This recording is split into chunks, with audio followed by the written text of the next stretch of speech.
Hello, and welcome, ladies and gentlemen, to another season of the Next Gen Racing Touring Car Championship, as brought to you on the premier sim racing platform available only on PC, known as iRacing. And for this season, sponsored most importantly by our title sponsor of IMB Racewear. Indeed, we are back for our 5th season of the infamous NXTCC. Much like to mirror the real-life British Touring Car Championship or the BTCC, it is a series that continues to push our drivers to the absolute limit and make them answer the question, which is, who is the master or mistress of the front-wheel drive front-engine touring car racing class machine? And over the course of 10 rounds of racing, we look to find out the answer to that question and plenty more as our drivers go toe-to-toe at multiple venues around the world. And what a calendar we have for you this season. But as we get ready to go racing today in our first 3 races of the 30 race calendar, we welcome you all to this broadcast live from circuit side, and we are here at none other than the Brands Hatch Grand Prix circuit in the United Kingdom in the southeastern county of Kent, for a circuit which is synonymous with touring car.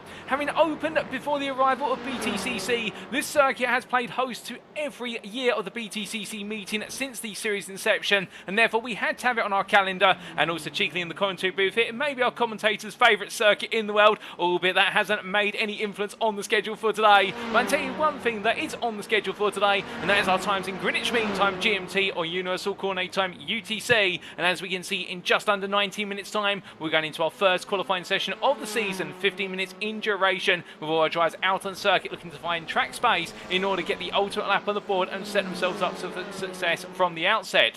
After that, we'll then be making our way straight to the grid for our first of 3 sprint races today. Indeed, we always follow the format on 20-minute sprint races as defined by lap time, and we'll see that our first one at 8:15 this evening for 13 laps, after which we'll be taking a brief breather before returning at approximately 9 o'clock for race number 2, another 13-lap sprint, and then we'll have another brief breather before returning at 9:45, all being on schedule for our final race of the day, race number 3, and of course the one with the ultimate reverse grid. However, there's still plenty in store for today in terms of changes, and while Season 4 ended on an absolutely brilliant high, as you get ready to see Season 5 get underway, when we look inside the detail, there's plenty of changes in store. And while we haven't talked too much about race number 2, but there's a lot to come with regards to that, and we'll reveal all of it and more very shortly. But in terms of what has stayed the same, this broadcast is available to you on 3 media platforms for your viewing pleasure. And firstly, if you are tuning in via either of the official Next Gen Racing broadcasts, available either on YouTube at youtube.com, search for Next Gen Racing. And welcome to you guys and girls tuning in via YouTube. We hope you're all doing well, including their IMB Racewear. We also say hello there to Rob Jackson 85,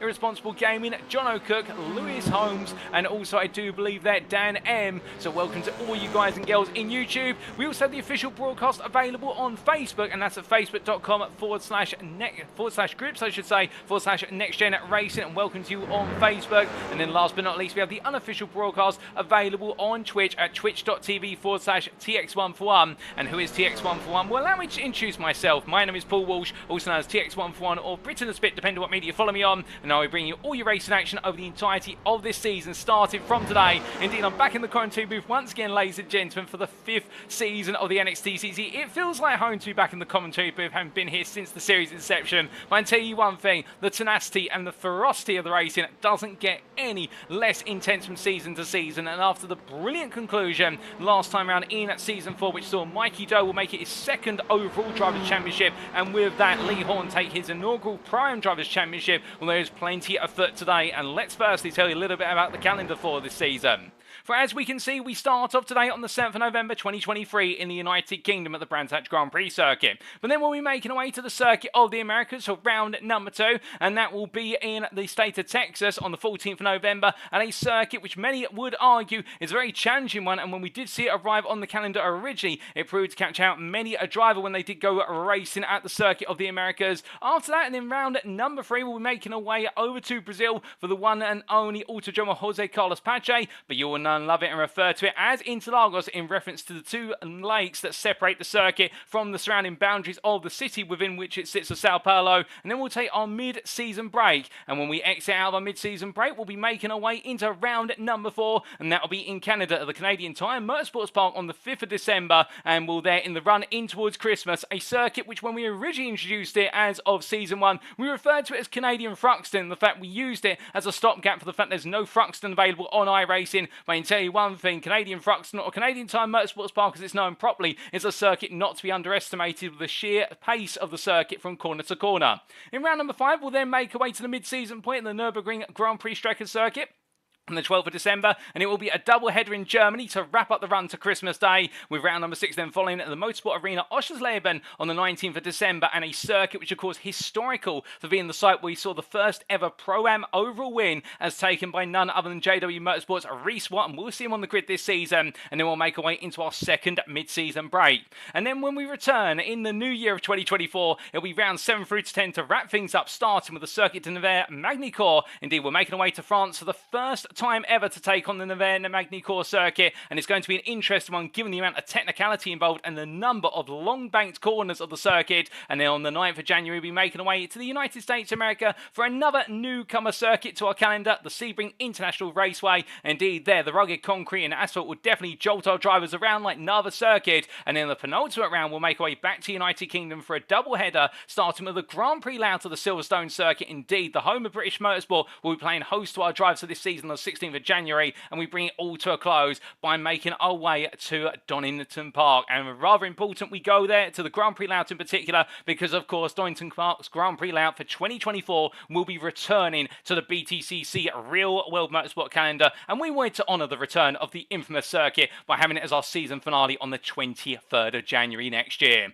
Sounds interesting? You betcha. And as we get ready to go racing today, let's introduce our circuit, and it is the Grand Prix layout of the Brands Hatch circuit, located near the village of West Kingsdown in Kent of England, the United Kingdom. As you can see from the circuit map provided us by iRacing.com, thank you to them for the wonderful simulator, and with it the brilliant circuit maps available. This is a circuit which absolutely packed with corners, 9 of them in total, and an overall racing service just short of 3 miles in overall length. And when it's all put together, what it does mean is this 2.3 mile course is one of those ones whereby with limited straights in supply, you've got to get the battling done on the brakes, or preferably you get it done in qualifying by taking track position and pole position over your rivals. A circuit where it's quite easy to defend at, and it's almost very easy as well to get it wrong and go deep into a corner or not carry enough speed, and therefore all the drivers will need to be absolutely pinpoint precise today if they want to get off with winning ways from the start of the season, as this is a circuit that doesn't take any prisoners when you do make a mistake. For as our drivers charge away on the start-finish straight, and up towards turn number 1, they'll make the way into the sharp gradient of Paddock Hill Bend,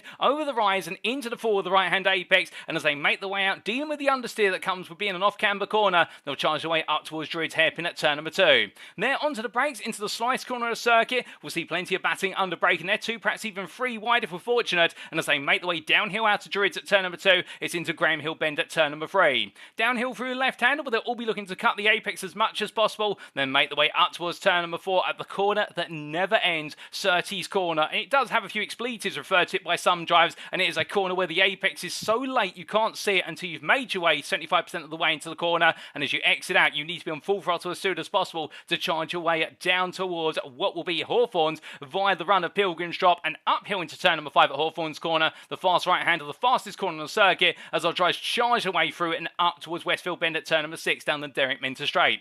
Through turn 6 they'll go, and downhill through Dingle Dell and up the rise of turn number 7, but they make the way into Stirling's at turn number 8, another great overtaking opportunity there, and then making the way down the back straight they'll head into Clearways at turn number 9 to complete the lap and do it all over again. And indeed the laps come hard, fast and quick here at Brands Hatch, and we look forward to seeing how our drivers battle it out. But coming on to our rules then for this season, there are some changes in store, and those are reflected in red text. However, as we can see, setup wise, it's a fixed setup series with all setups provided by the Next Gen Racing officials ahead of each and every round and race. Driver classes shall be finalised as the conclusion of round number 3, so you may see some classes change today, albeit drivers have been provisionally assigned into the Pro and Prime categories based on previous experience in the NXTCC and also the respective I ratings if they haven't raced in the series before.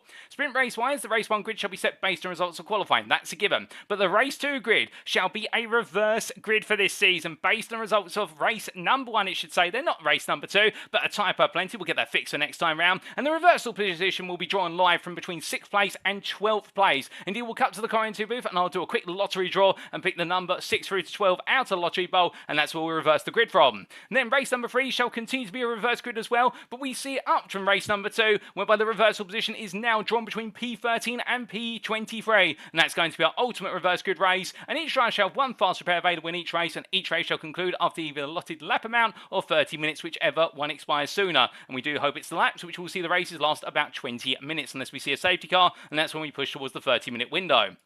Now on top of this as well, race stewarding continues to apply as of this season, where we do have an independent race director stewarding the races for the deployment of the safety car and also track limit infringements, and we haven't changed the boundary conditions for when you pick up a penalty with regards to those track limit infringements. The first and second warnings, there's no penalty. On the third, it's a 5-second post-race time penalty, doubled to 10 on the fourth warning. On the fifth warning, it's a drive-through penalty that must be served within 3 laps. And on top of that, when we now look to success ballast, here's another change, perhaps the biggest change of the season. Success ballast shall now be applied on a race-by-race basis, both overall and in the Prime class. That's right, ladies and gentlemen, we will see our Prime drivers have their own bespoke success ballast applied, and that will be applied in qualifying and race number 1 based on the championship standings prior to the round, albeit, of course, our first qualifying session of race today is always special because we do not have any success ballast in effect for the first race today, and therefore we'll get to see our drivers at their ultimate pace before we start to load their cars with weight. For race number 2, the success ballast shall be applied based on the finishing positions of race number 1, and we do the same for race number 3 based on the finishing positions of race number 2. So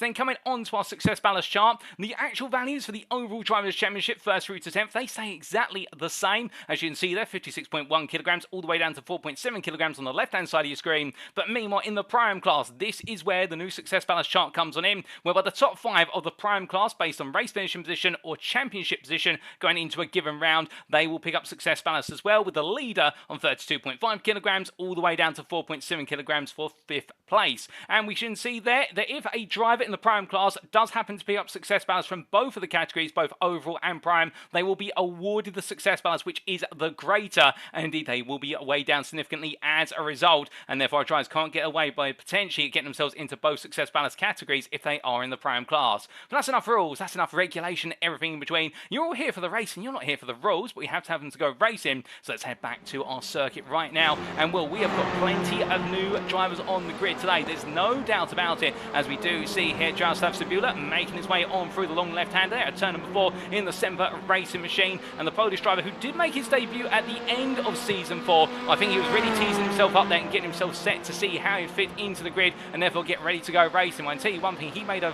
very good impression from the outset, and now the Semper Racing driver absolutely ready to go. However, he does have teammates on the grid for this season. He's not alone, and well, he has one huge name who right now is the fastest driver out there in this final practice warm-up session. It's this man from Semper Racing, the Polishman Wojciech Swirodowicz, and the number 80 driver from Semper Racing. If you haven't heard of him, I can tell you one thing, ladies and gentlemen, I have had the pleasure of watching him race in the American-Canadian series of the Alpha Touring Challenge, and he was absolutely dominant in the pro class in that series, what they refer to as the Alpha class, and Swirodowicz graces us in the NXTCC, and well, he is going to arguably be one of the favourite newcomers going into this series for the simple reason he has absolutely staggering pace. However, to give him all the praise would be unfair to other drivers who are new on the grid, and indeed we have a returnee in the form of SRL Simulation Racing League's Dan Mould, as he gets ready to go racing today. And Dan Mould, of course, one of those drivers who you can never count out of having a great season, and indeed Mould, a very fast driver, and unfortunate not to quite get the results he perhaps wanted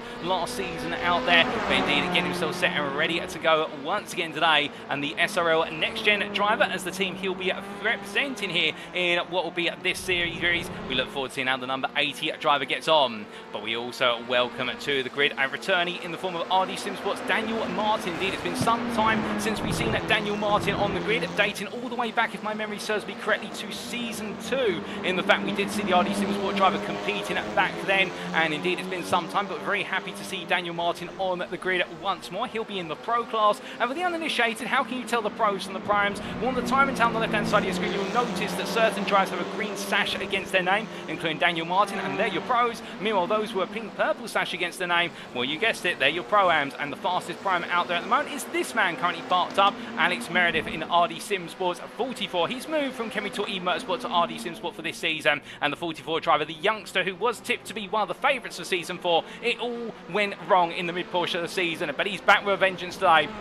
And we look forward to seeing how the Hyundai Elantra driver, bringing out the infamous South Korean machine, how he'll get on in a new season of racing. It's a new start, a new team, and could this be his championship campaign getting underway on a success story? Well, that and more we're going to find out. But meanwhile as well, we do have some other newcomers on the grid, including Duncan Race from Goldwing Motorsport, the South African driver here. He and two of his teammates are joining, all absolutely ready to go. And we look forward to seeing the number 33 driver out there, and he'll be in the Pro class, a very fast driver in his own right. And again, another Alpha Touring Challenge drivers. We have had quite a few come over from the American Canadian series, and we're looking forward to that, there's no doubt about it. But the 33 driver all set and ready to go.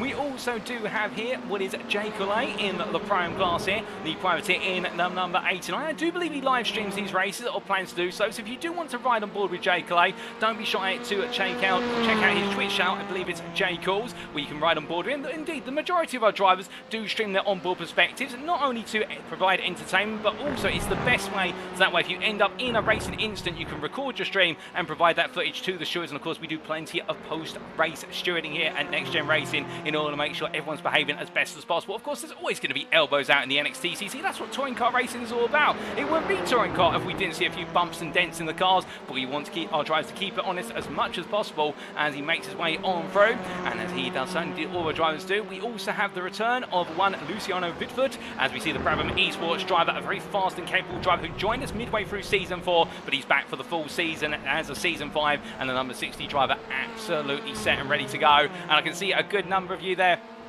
really absolutely all fired up, including Rob Jackson 85, also Irresponsible Gaming, and the YouTube chat says first time watching, already liking the broadcast quality and overlay, promising star. Well, we really do appreciate Irresponsible Gaming, and we hope we can keep you smiling all the way through. We also say hello there to IMB Racewear, of course the official account, our title sponsor for this season, and we're going to be having a little bit of a chat with IMB Racewear's one and only, the CEO of Ian Berryman after race. And I want to get a little bit more information about IMB Racewear for the uninitiated, and we're looking forward to having Ian join us on the commentary for his post round of race number 1. And we also do say hello there to Jamie Dory in the YouTube chat, who currently parked in the pit lane, I do believe, and just getting himself comfortably set there. And also we say hello to Sim Race City and William Kurtler, who is cheering on Aztec Racing, or ATR as they're known. And we do have quite a few Aztec Racing drivers join us in the Prime class this season. They come out in full force, but we're looking at one of the Goldwing Motorsport newcomers of Sam Van Olst, as the number 92 driver makes his way on through turn at number 9, and he gets himself set here. Only 3 minutes left on the clock before we do go racing. And well, just before we do go racing, everybody right now getting themselves on here, and I think that you could cut the tension with a knife down in the paddock. And the one driver, of course, who right now really will be the man to beat this season, because he is your reigning overall champion. It's Mikey Doble, the number 88 driver, British touring car driver as of what was 2023, and looking forward into 2024 in the battle for the Jack Sears Trophy. And right now the number 88 driver all set and ready to go to defend that title and potentially become a 3-time NXTCC champion. We have two-time champions overall, Jamie Dory and Mikey Doble, both 2 apiece, and indeed now the pressure is on Mikey Doble to try and defend and break the back and forth, which is when Mikey wins one season and then it's Jamie the next one. Or could we see a new name add themselves to the Hall of Fame? That will be on the minds of plenty of our drivers, but with the fact that we do have the best part of 50+ drivers on this grid right now, everybody absolutely set to go. And we also do say hello here on the grid to FR20 Sim Racing's Craig Tillerston, not the fastest driver out there currently, but the FR20 Sim Racing driver getting ready to go in the Hyundai Elantra, and he joins us in what will be the Prime class. So he gets set and all comfortable behind the wheel of the car. But as he does so, we're going to try and get a quick word with one of our drivers, and well, I think the best person to try and get a word with would be none other than our defending champion, to try and get his thoughts going into today. So we're going to try and get a patch through to Mikey Doble in the car as he makes his way on around. And well, ladies and gentlemen, hopefully we pick him at a right time as he makes his way on down towards Graham Hill Bend. And well, we are going to try and get a quick word with our defending champion, Doble Sim Racing, as he makes his way out of Graham Hill Bend. Mikey, have you got a quick moment to have a chat whilst you're in the car? Yeah, absolutely. Always a quick chat for you, Paul. Well, Mikey, it's good to hear from you. Of course, our defending champion for Season 5. We've only got about a minute to go before we head into qualifying. How are you feeling for this season? Well, the competition looks tough as ever this season. Good to see a lot of new names out there, but yeah, starting the season at one of my favourite circuits, so really looking forward to it. And you're back in the good old Hyundai Veloster, the car that's boded very well for you over the last couple of races in particular. I've got to ask, was there a temptation to perhaps switch away, or are you just finding you're learning more and more about this car the more time you spend in it? Well, it's the best I've felt in another car since I've been and won in the Honda, so I thought I'd stick at it for another season, try and make it 2 from 2, and then we'll see what other cars are doing well come the season after. Well, that's brilliant to hear. And one last question for yourself, of course. This being the opening race of the season that's about to come up, it's the non-success ballast race, the only one we'll get to see all season. How are you feeling for the fact this is going to be the revelation of who's got the true pace out there? Yeah, there's a little bit of added pressure. I always say that this is one of the most meaningful races of the season, and I kind of prided myself on winning this race at Monza in season 4. So yeah, this is where we all get to show who's really got the outright pace. Well, Mikey, we look forward to seeing the pace from yourself today, but with that, we'll leave you to it as you go into qualifying. The best luck for your title defence. Thank you very much.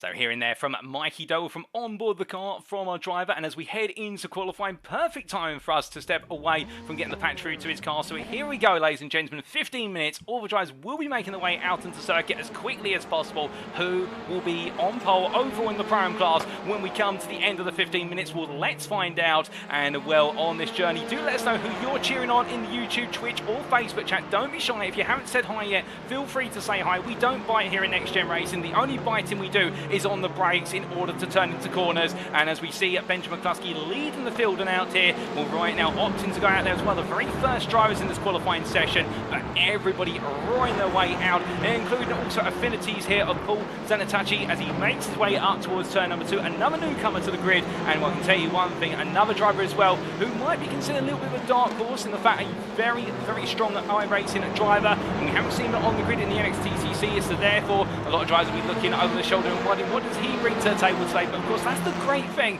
when you have a mix of new and also veteran drivers on the grid. You have the veterans who have the established form of one another and getting a feel for who is who and who battles a particular way, and then you have the newcomers who come along and go, right, let's shake this up in its entirety and make everybody feel a little bit uncomfortable for the first couple of races and not the first couple of rounds, because everyone starts to get to grips with how the other drivers battle. But that's what we love to see at the NXTC, new drivers and old, and as they make their way around here, what can we expect in this qualifying session? Well, the balance performance has not changed too much since Season 4. Indeed, no major changes to note. What we've normally seen in qualifying sessions over the entirety of the history of the NXTCC, but particularly in the last couple of seasons, is that it does seem as though the Hyundai Elantra is the car to beat when you do go qualifying. It has the one-lap pace, and with that, it does have a natural advantage to be able to carve into with regards to that speed, as we do look to our drivers making their way into Sterling's Bend a little bit further behind. So as the Hyundai Elantra drivers look to try and go out there for outright form today, that's in general, but what about this Brands Hatch circuit? Well, the Hondas are the cars which normally do go very well here in qualifying, as we see the Hyundai Veloster of what is Matthew Addy making his way on through the corner there. We look back to Daniel Martin, the RD Simsport Honda Civic Type R, to give you an example of one of those Hondas which we're referring to. And this car, it doesn't have the speed on the straights. We see a run wide there from Duncan Moraes as the trio from Goldwing Motorsports all trying to work together here and find some space on circuit, but in return, actually scuppering off of one another and therefore not quite able to achieve their goal. And well, as we also see, they're going very wide. That is George Watson running out of Paddock Hill Bend, collects the car back together just in time. And for George, well, no, that's not George Watson, my apologies, I believe that might have been Gabriel Yilmaz, in fact, as George Watson from what is Aztec Racing getting it wrong coming into Graham Hill Bend by comparison. But coming back to our conversation point, the fact that Honda very strong in the brakes, very strong in the corners as well, in brake extremely late compared to its rivals, but it doesn't have the straight line speed or acceleration. Meanwhile, the other end of the spectrum, the Audi is the straight line speed machine, but the problem with this car is it lacks a little bit of finesse when it comes to low speed corners, with being so tight in the fact that whereas most cars will go through, say, Druids in second gear, meanwhile the Audi will be going through in third gear, if not fourth gear, and therefore it does mean with this Audi you really need to get the gears right if you want to get the pace out of the car, and it does lead to a major challenge. But he makes his way on through the right-hand return at number 17 towards 8 here. Meanwhile, we do look from our Audi RS3 driver to one of our drivers Making the way on around here in the Hyundai Elantra, and that's none other than Peter Greenwood as he makes his way up towards the timeline there. And what can the P379 motorsport driver do on his first lap on the board? Well, it is not going to be a valid lap there for Greenwood. He's going to have to go again, and quite a few drivers, in fact, not getting a valid lap on for the first time. But I think all of them here feeling a little bit green with regards to their experience on the circuit, and all right now just trying to push the limits, and indeed everybody eager to see where they fit in. But as we can see on the circuit map on the top right corner of your screen, nobody opting really to take any clear space on the circuit, apart from one driver who's decided to buck the trend. And well, that's James Smagsgale, I do believe, in a very lonely run up through Dingledale right now and into Sheen. And as he comes on through, well, the Aztec Racing driver may have found something that nobody else has, but the tow has proven to be very powerful when we go into qualifying, particularly at circuits such as Monza, which is a given. But even at Brands Hatch, if you get the slipstream right over the entirety of a lap, it could be worth 2 to 3 tenths over a lap. But Smagsgale here deciding to go for a few bankers by opting to go in a lap of his own in no dirty air, in clear air only for him, as he makes his way up to the timeline. What's it going to be for Smagsgale? Yet to get a lap on the board as he crosses the line. I think it might be his first valid lap of the day. And well, does it count? No, it does not. In fact, it was an invalidated lap, and he's going to have to go again. But meanwhile, more lap time starting to come on through as we look to Mark Kent in the Audi RS3. And well, they're the Full Tilt B Motorsport driver in a new livery and a new car for Mark Kent. Great to see him back on the grid after all the difficulties he had in season 4 with multiple technical issues. And as he makes his way in towards Hawthorne's corner, going on around the outside, then a little bit of an argument at kicking off there between himself and one of the Aztec Racing cars. We've got a car almost in the wall, and that, I do believe, is the car of Mark Sykes, has had a bit of an incident going through Hawthorne's. But how exactly did that happen for Mark Sykes? Well, here's the replay, and we can tell you the story. Well, the rear of the car letting go there, intriguingly, so perhaps a bit too much rear brake bias in the Audi RS3, and did make contact with the outside wall, so therefore the rear of that car will be severely impacted, and I would imagine the rear suspension may also be quite heavily shaken by that knock. But as we return to your live pictures, ladies and gentlemen, well, very shortly we will get on board lap with one of our drivers, and well, as the drivers start to make their way towards the end of their current laps and on to the next one, Sam Smith making his way across the line there in the iRacing Esports machine and in the Pro class, staying in the Pro class for this season. And we should point out that a number of returning Pro-Ams from season 4 have been promoted to the Pro class of this season. And just to give you a good list of names with regards to that, we have seen Matthew Addy, Lee Horn, your champion from season 4 in the Pro-Am class, Jaroslav Sabula, Nick Clemens, Russell Fowler, Michael Lees, Imaz and Reese Watt all moved up to the Pro class. Meanwhile, nobody demoted from Pro to Pro-Am. So indeed, the Pro class now absolutely packed with drivers. We have about a 50-50 split of our 55 attendees for this season. In the fact, we do have about 27 pros and the rest being Pro-Ams. It's a very even split, 27 to 28. You couldn't ask for better. But meanwhile, one driver right now who definitely couldn't ask for better is Dan Mould, as the SRL NXTGEN driver makes his way in towards the final corner. He's got a little bit of traffic in front of him. Benjamin McCuskey goes faster on a 32.816. Joseph Doble goes in faster. Swearidovich goes faster, and we jump forward with here Dan Mould for a flying lap of the Brands Hatch Grand Prix circuit. He makes his way in towards turn number 1 and looking for his brake marker about 75 metres from corner apex, coming into Paddock Hill Bend. Balancing the throttle in third gear, short shifting up to fourth and putting it back to full throttle as he makes his way down and up in towards turn number 2. Onto the brakes he goes here into Druids Bend, and as he does so, with the two drivers in front getting caught up behind one another, and this is going to compromise Mould's lap to a degree as he comes down to Graham Hill Bend, sweep the car through the left-hander and going out now up towards turn number 4 into Surtees corner. And well, it's going to be even harder here, braking about 100 metres from corner apex, looking up the inside there, but making contact with the rear of the JW Motorsport car. So Mould's lap compromised. I think he's going to back off, and that's going to bring our on-board lap with Mould to a halt for a brief while, ladies and gentlemen. Mould there flashing his lights. I think he's aware of the fact that perhaps he just got a little bit wrong in terms of how close he got to his rivals, but still, it's very easy to make that mistake. Even when you're a seasoned driver such as Dan Mould, you've just got to find the one driver who makes a mistake on the lap, and it all falls apart very quickly. But meanwhile, Matthew Sheraton coming up behind as well in the Aztec Racing Honda Civic Type R, and he's currently second place in the Pro class there on the standings. A provisional P12 overall, looking good for Sheraton. Isaac Doble, meanwhile, currently a provisional prime pole sitter P10, and well, Isaac Doble, a driver who we're very eagerly keeping our eyes on for this season, because arguably he was the driver who was predicted to be your Season 4 Pro-Am champion, particularly based on the first half of the season. But from round 4 onwards, it started to fall away for the Doble Sim Racing driver. Very young driver compared to a good number of his rivals, but I can tell you one thing, for his youth, he has got a lot of maturity and bringing in that maturity to bear. In fact, I think it was a bit disappointing with how the rest of the season played out in Season 4, but he's back on the grid and ready to go racing once again. One of 3 Doble brothers, Mikey, Joseph, and then the youngest member of Isaac, as he makes his way down in to Grand Bend right now, getting himself all comfortably set here and trying to go for even fast lap, and he will need to now with Alex Meredith taking provisional pole back in the prime class and P2 overall for RD Simsport. There, a phenomenal lap, and right now those lap times continue to tumble on down here as we do say hello to John Higgins in the YouTube chat, who says good evening. Here we go again already, wishing everyone the best luck for Season 5, especially Junior in his new team this season, and what a team it is. And indeed we do have John Higgins Jr. on the grid here, and we will try to find him very shortly, and here he is as we see John Higgins Jr. making his way on around and going on through the right hand there in new team on the car there, as he makes his way up the rise in towards what will be a Dinkledale very shortly. And then Shane coming on through, running in the total. I do believe that is Isaac Doble just in front, and with Junior disappearing off circuit and back onto the circuit there from the internet ether. And as he makes his way up towards Clearways Corner right now, looking to go a little bit fast here as he comes on through to the right hand. And can he find the speed? That'll be the change for him, as meanwhile just behind that's Wojciech Swirodovic, and we'll be jumping aboard here with Wojciech Swirodovic in the hope that we will get a full lap this time when we ride on board with one of our drivers. So as he makes his way across the timeline in towards turn number 1 and braking about 80 metres from corner apex, goes for original pole of 32.375, now looking to go even faster there, 200s faster than Dan Mould, up there went towards Druids Bend, braking about 50 metres from corner apex, points the car in towards the apex, drops the first gear.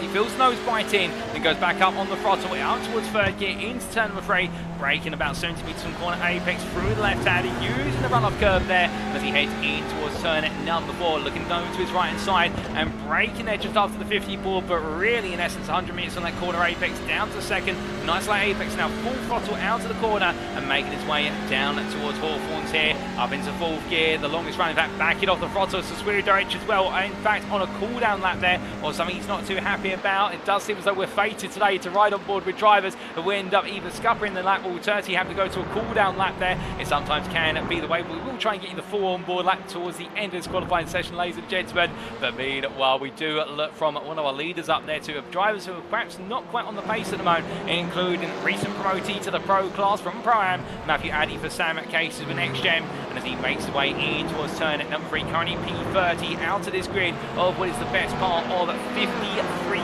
drivers as it currently stands. Indeed, it is an absolutely ram-packed grid, and well, that's all the better to hear with regards to the fact we've got so many drivers on the grid. And if you're wondering why you do occasionally see the overlay on your screen, it refresh itself, ladies and gentlemen. Well, it's always the way when we do start off a whole new season of racing, particularly when we have newer drivers on the grid. We may in the background just be loading up the data of 1 or 2 of those drivers who've joined quite late into the session, and well, we can completely forgive them in the fact we're all the better to have them all on the grid. So if you do see that refresh in the overlay, don't panic. It's not your TV screen breaking or anything along those lines. It is just simply the fact that we are updating our overlay and getting some more driver data in place, and then that way you've got everybody's details on screen there as we do go racing.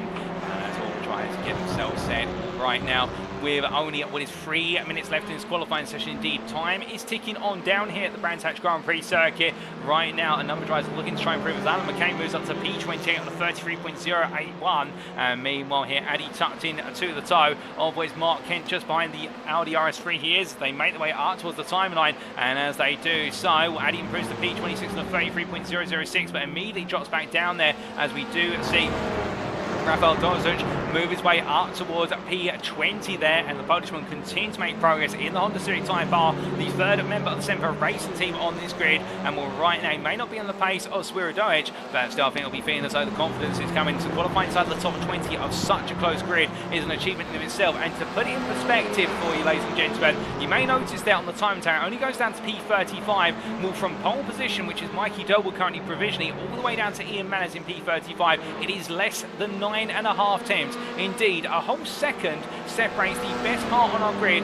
of what would be the top 38 drivers, if we're correct. Indeed, in fact, the top 37 drivers, and then Mark Kent's just outside that 1 second boundary. But for 37 drivers to be separated by such a small margin, if you improve by only 1 tenth, you could gain multiple places here in this qualifying session. That's how close it is as time continues to trickle down. And well, as they always say, the circuit's normally in its prime when you're right at the end of the qualifying session. So right now, all the drivers will be trying to go for gold right at the end here, with only 2 minutes left on the clock. And with respect to the weather today, which is going to be hitting our drives on circuit. Well, as we can see, track temperature currently 36 degrees centigrade, ambient temperature 20 degrees centigrade, so it's a relatively hot circuit, and that's always something that does catch out a number of drives, particularly in the races, and more so the Hyundai Elantra drives, as we've normally seen the Elantra, for all its strengths and one lap pace, it does have an issue with hot front tyre temperatures, particularly when that track temperature starts to move towards 40 degrees, and when it does so, the Hyundais start to lose the pace towards the end of the race, particularly in the last 3 to 4 laps of the final 25% of the race. It wouldn't put it as a percentage. Meanwhile, on the other side of the spectrum, the Honda Civic tyre piles seem to take an eternity to get their tyres up to temperature, but when they do, they really do come alive, even with a lack of top-end speed, and therefore these conditions they could really work out for the Honda drivers, and then we'll find the Velosters and the Audi RS3 drivers right in the middle. But still coming from our weather analysis, back to the racing that's about to get underway, with qualifying only a minute towards its checkered flag, and we're right now, everybody's still trying to get one more lap in here. If they're not already onto their final lap, they will be very shortly. And as we do look to what is Mikey Doe making his way up towards turn number 9 here, we've got a long line of cars in front of him, and right now we're using those cars in order to gain a little bit of a distant toe, but on top of that as well, try to find a little bit more time with the breathing room he's got as he sneaks his way onto one more lap, and as he does so, meanwhile, just behind there, we see Matthew Sheraton going on to another lap, currently P2 in the prime category, P11, in fact P12 overall now, with Russell Fowler moving up to P9, and Russell Fowler, one of our promotees. And as we see Sheraton heading in towards Druids Bend here, we're not too far away from potentially getting the lap on the board right now, but is it going to be enough to find a way to assert Alex Meredith's time, which is P6 overall, which is an absolutely astonishing time there. Matthew Sheraton will need to find 1.5 tenths in order to try and improve upon that, but Alex Meredith has set the bar very high in the prime class, it must be said, and Isaac Doble, meanwhile, not too far for Sheraton's time, only what is there, the best part of 800ths between the two of them, so it could not be closer, and well, most of the drivers coming towards the end of their laps now. Well, indeed, we've got about half the field have gone on to a lap, and their number coming across line. Dan Miles just made his way across line, and I believe he's not improved, and neither has Daniel Martin, as the RD Simsport driver brings it through Paddock Hill Bend, but P3 provisional is still at no mean feat, and that could be enough there to put him on at least the front 2 rows, as Mould is into the pit lane, so therefore Martin will be ahead of Mould as a minimum, but we've still got more drives heading on around, including Joseph Doble as he makes his way on through clearways. What's it going to be here for Joseph Doble? Improving in the first third of the lap, he's improved in the latter third of the lap as well, but the mid-portion lap not improving. Heads to the line, does he improve from P10? He does, he moves up to P6 there, so Joseph Doble in the late stakes for 32.457, a nice lap there to move himself right into the middle of the field. Meanwhile, Martin Shirley crosses the line, the RD Simsport driver, he stays P21, Isaac Doble meanwhile moves to P13 of 32.636, but not enough to get ahead of Sheraton. Meanwhile, Mikey Doble improves the overall pole time to 32.194, it's half a tenth faster than anybody else. Swierdorich comes to the line, he's looking to be on an improvement lap as well. Can he find a way to bring the gap down? No, he cannot in the end, so Mikey Doble does seem to have taken this pole position unless Daniel Martin, well, Daniel Martin is on a cool-down lap, we should correct ourselves, so it looks as though it will be Mikey Doble who takes the opening pole position of the season, and we're at Wojciech Swierdorich will join him on that front row by only half a tenth. Meanwhile, in the prime class, it's going to be prime pole position P7 for this man in the pit lane, Alex Meredith, as he's currently parked up at a slight distance, albeit we can't quite get a good magnification on him there, but he is in the mix of cars all parked up, but Alex Meredith taking up that pole position. It's always a good one to take because it is the one pole position whereby you do it in the car that has no weight and everybody else has no weight in the car, so there's no success ballast effects in play. And well, that was our first qualifying session complete, ladies and gentlemen, and some good surprises there as well. Jaroslav Sabula P9 on the grid, I think he'll be absolutely pleased with that. Jamie Dory P17, a bit of a difficult start to the season, but he's decided to go for the Audi RS3 this season, moving away from the Elantra machinery as of the previous season. But all drives make their way into the pits. It can only mean one thing, it's time for race number 1. So as our drivers make their way onto the grid, this is how they'll all line up for our first race of the day. It's Mikey Doble who takes pole position for Doble Sim Racing, joined on the front row by Semper Racing's Wojciech Swierdorich. On row number 2, Daniel Martin for RD Simsport and SRL Next Gen's Dan Mould, with Paul Zanatacci in P5 there for Affinity, joined on the third row of the grid by none other than Joseph Doble for Doble Sim Racing. On row number 4, it's your prime pole sitter for Alex Meredith for RD Simsport, with Benjamin McCluskey starting P8 for Next Gen Racing Pink, and then completing the top 10 is Jaroslav Sabula for Semper Racing and SRL NXTGEN's Adam Delmont. P11 goes to Russell Fowler for Performance Link Esports, joined on the 6th row by Lee Horns for NXTGEN with Sam Cases. And then, as we can see, starting on the 7th row of the grid, P13, Matthew Sheraton for Aztec Racing, and Isaac Doble for Doble Sim Racing, the prime pair qualifying well together. William Guthrie starts P15 for Full Tilt B Motorsport, joined on the 8th row of the grid by Michael Lees for JW Motorsport, with Jamie Dory P17 for NXTGEN Racing Pink, joined by Luke Jones for JW Motorsport, and then completing the top 20 is Sam J. Smith and Rafael Dozach for Semper Racing. Then, starting P21, it's Martin Shirley for RD Simsport, joined by Darren Mulqueen for Synergy Sim Racing, with row number 12 going to Gavin Garner for NXTGEN Pink and John Higgins Jr. for the Sim Racing Collective. Rounding on the 13th row is Daniel Downing for Goldwing Motorsport and Nick Clemens for iRacing Esports, with Luciano Vitford starting P27 for Brabham Esports and joined there by Ian Manners P28 for JW Motorsport.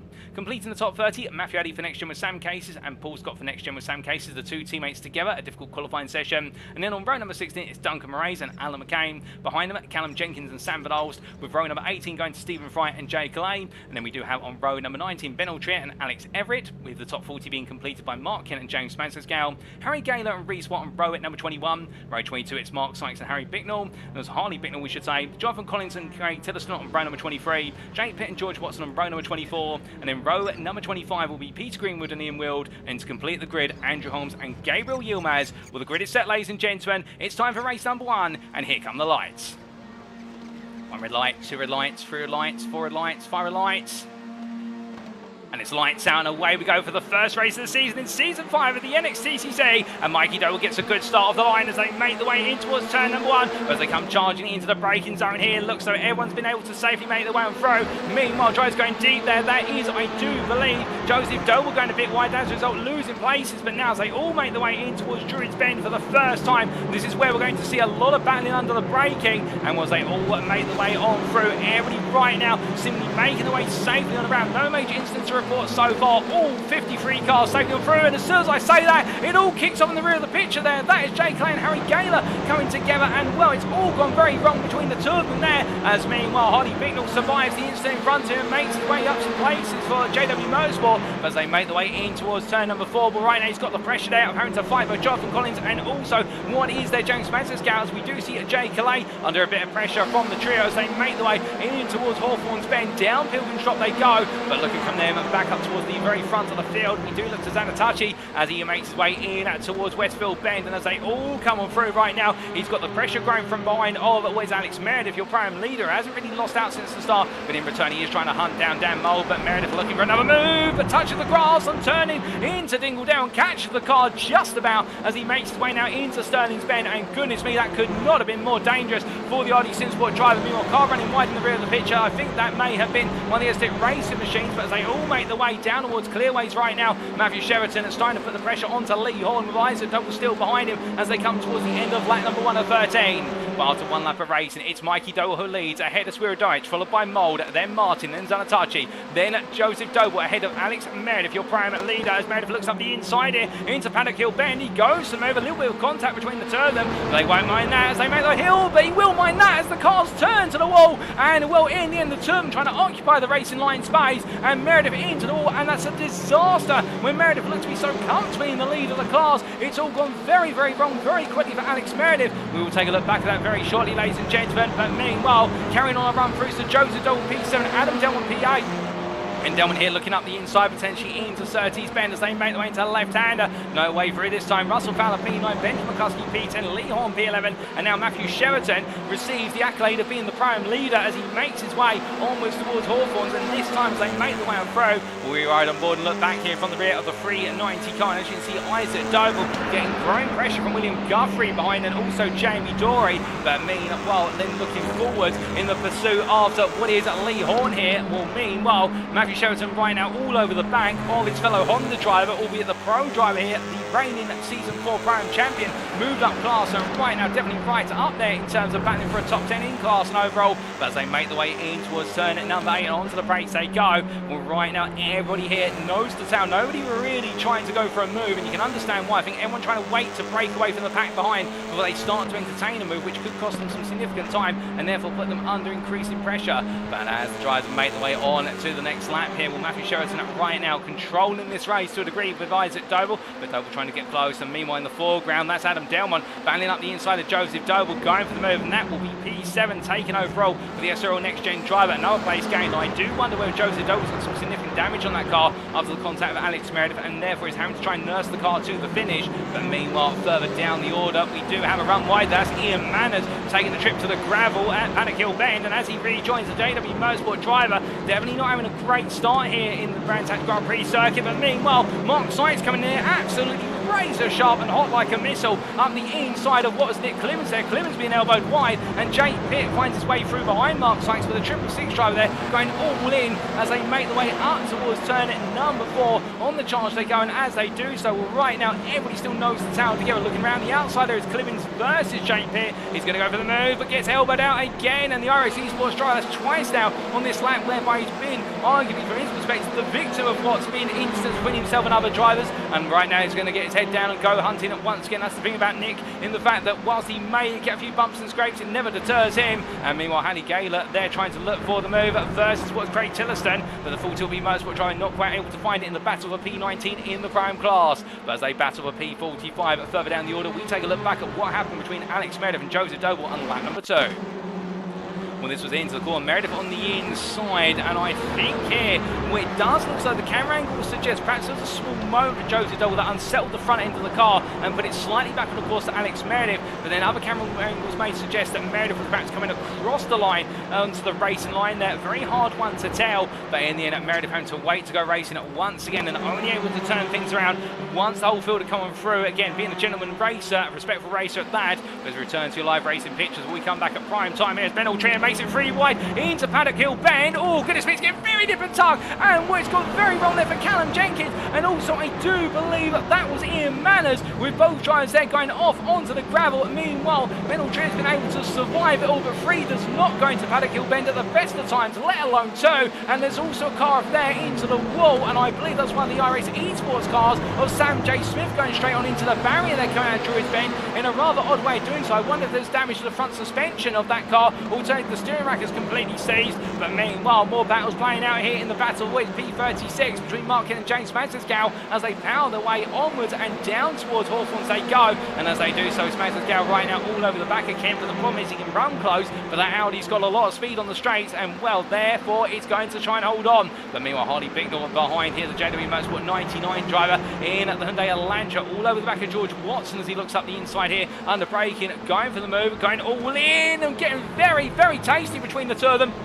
I think Bicknell there picking perhaps a bit too tight of a line, and the car definitely upset by that, and it looks though he may have picked up a bit more damage than he would have liked as a result of the contact. But looking from them back towards the very front of the field, let's not forget our drivers at the front. We look back from the rear, Mikey Doble's car for Doble Sim Racing here as the pressure is on in the battle for the overall win. Of course, this is the most important win of the season for some, and Mikey was talking about it earlier when we did have the chance to catch up with the fact nobody's got any success ballast in the car, so you can argue this is the one race where you get to see your pace versus everybody else. And as Mikey Doble makes his way down into turn number 3, right now Swearidite right there grinning and baring his fangs, and it's the pole versus the Briton as they make the way in towards Surtees corner. 5 laps complete, still plenty to go, but they are now starting to break away from the rest of the pack with Dan Mulder and Daniel Martin in P3, P4 respectively, not too far behind, but at this point in time I think eager to try and go hunting after this pair should they start fighting, but not quite on the pace, with the gap between them being about 2/10 on average a lap so far, although saying that the previous lap there was a bit of pace parity between them as they make the way on around here, going through Westfield once again. As they head on through up the right-hander and all the way up the right as they go. And meanwhile, Matthew Sheraton still leading the prime class. We've got a car off the road, that's Jamie Dory, who now rejoins, and Jamie Dory finding himself in a bit of a difficult situation. Luke Jones the same there, as Jones in fact really now getting into quite the mix. He's P3 in the prime class here, and one of it could be his best performance of his NXTCC career. Oh goodness me, and well, he's got to be careful there as the Loster drive comes into contact with Higgins Jr. going on through Dingledale into Sheen, and well, they both survived it, but Jones almost into the wall there off the apex. A very tight corner for a single car, let alone 2, and Jones backing off here as he makes his way into clearways, and I wonder whether that could be an opportunity for him just to simply back the car in its entirety and get himself set and ready to go once again. I think so, as they make their way up towards turn at number 1 as they do so. Meanwhile, Jamie Dory, Martin Shirley, they're battling with Michael Lees. Michael Lees joining JW Motorsport for this season. Lees there trying to go around what is the outside of Jones and does so as Jones holds the inside line. Dory, meanwhile, on the outside, it is going to be Shirley looking up the inside and trying to battle with Dory, but find himself boxed in there behind Shirley as they make their way down the hill and in towards Graham Hill Bend, and onto the brakes they go. And as they do so, Jamie Dory will lose out, and Martin Shirley gets the move done there, but it's made to work for it every step of the way. And I don't think it's done yet, ladies and gentlemen, for as they make their way up into 30th Bend. Dory on the inside, is Shirley in the middle of the road. Meanwhile, Vitford now trying to also get into the mix. They make the way on around, and as we jump on board here with Luciano Vitford, the brand new esports driver, he's got a face full of Audi in front of him, and then a bit of Honda off to his right as they make the way down the West Pilgrim's Drop and into Hawthorns they go. And with Vitford here is trying to make a pass for 2 in one go, and you can see there Shirley on the inside, more rub in between them. Vitford gets a bit too close to the rear. Shirley's car gets boxed in and bogged down, and Dory does hold on here as they make the way through Westfield Bend. But Vitford trying to now go for what was, I do believe, a little bit of Stephen Jelly move, albeit can't quite get the cutback on the inside as they make the way up into the right hander of Woody Sheen curve, and through they go. Martin Shirley has to back off there in order to respect the fact that Vitford was coming through, and Luciano Vitford with a rather forceful move, but sometimes you've got to be tough in order to get it done, and moves up into P19 and a brilliant bit of race in between the trio. His next target will be Jamie Dory as they make the way on around here and on to the next lap. But as they do so, meanwhile further on down the order, J Pitt coming on through here in the battle for P31 with Mark Sykes, and these two make quite a bit of progress since the start of the race as they head on through the corners and onwards towards turn at number 1 they go. And as they do so, making the way up towards the braking zone for turn number 1 very shortly. Well, right now the Welshman here on the offensive, but I think Mark Sykes just able to stay clear and clean for now as they head on down and up towards Druids once again. But as they do in towards the braking zone, we're coming on through, and well, in front of them there is getting very tasty between the likes of Sam Van Ols, Paul Scott and Alex Everett. And well, Alex Everett here on the inside, a newcomer to the grid for Crystal Watersport as of this season. And for those of you who have been long-time viewers at NXTGEN Racing, you'll know that Alex Everett previously was the voice of NXTGEN, indeed the commentator for the Legends and also the MX5 Cup. And well, I do have a soft spot there, Everett, but he doesn't have a soft spot there on the left-hand side door for the simple reason, a bit of contact there with Jay Pitt, and will drops down the order. Now he's got Vinal Trier trying to go around his outside. Everett being muscled out there, and the number 29 driver brings himself back together, but losing 2 places for the price of 1 misdemeanor as they make the way on through Hawthorns and up towards Westfield. And right now definitely finds himself right in the front of the battling here in what is the NXTCC as he makes his way through P33. But as he does so, we look to Damon Mulqueen, resident Australian for Synergy Sim Racing, and able to join us on the other side of the world, the Oceania region driver, currently holding off Daniel Downing, Alan McCain and Matthew Addy. And well, right now in the Elantris, great seeing back on the grid in the number 42. Of course, he did return for the Bathurst season finale in season 4 in order to make his claim that he'd be back on the grid for this season. Great to see. And Downing and McCain right now having to find their way on through, but I think more conscious of the fact that Addy is now trying to make a bit further progress here in the battle for P23 as they head in towards turn number 1 once again here. Still plenty of laps to go in this race as they make their way through the right-hander and down they go. But as they do so, meanwhile, getting quite close between Jamie Dory and Luke Jones as Dory does clear Jones coming out of Druids Bend, I think up the inside into the corner, and in the end Jones not offering a counter-attack down to Graham Hill Bend. And I think more wary of the fact he's in P3 in the Prime class, and he won't want to throw that away before the end of this race today. And you can understand why, for the simple reason he could be on course for a huge result, and that will be a result that starts of his season in a strong form.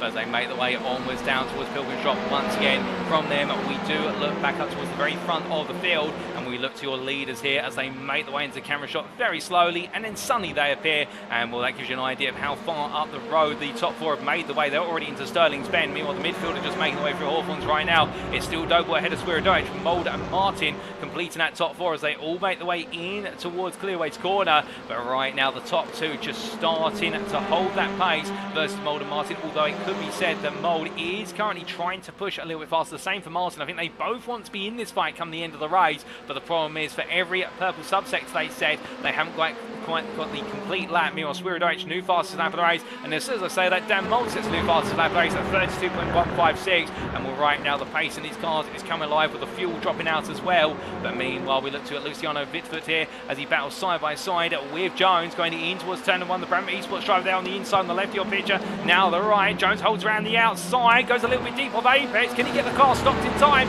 Not quite, goes to the grab almost. And Vitford now will look up the inside here into Druids as they do. Meanwhile, Gardner versus Shirley, the battle of the Next Gen Pink and the RD Sim Sport cars. And we're right now, the Next Gen Pink Audi in its full splendour stays one step ahead of the RD Sim Sport Honda as they make the way through the corner. We ride on board and look back from the rear of the Audi RS3 of Gavin Gardner. And what you can see there, Shirley looking for every move, which way and other, as they head in towards 30. But can he find his way through? Not at the moment. And well, Gardner has really put his faith in this Audi RS3 ever since season 1, where many laughed and said it wasn't the car to race. Gavin Gardner being runner-up in season 1 of the overall championship and a regular top 5 finisher, if not a podium contender each season. Well, right now the number 11 driver here definitely trying to show what the Audi can do as they make the way up towards Westfield Bend once again here with another 4 laps to go after this one.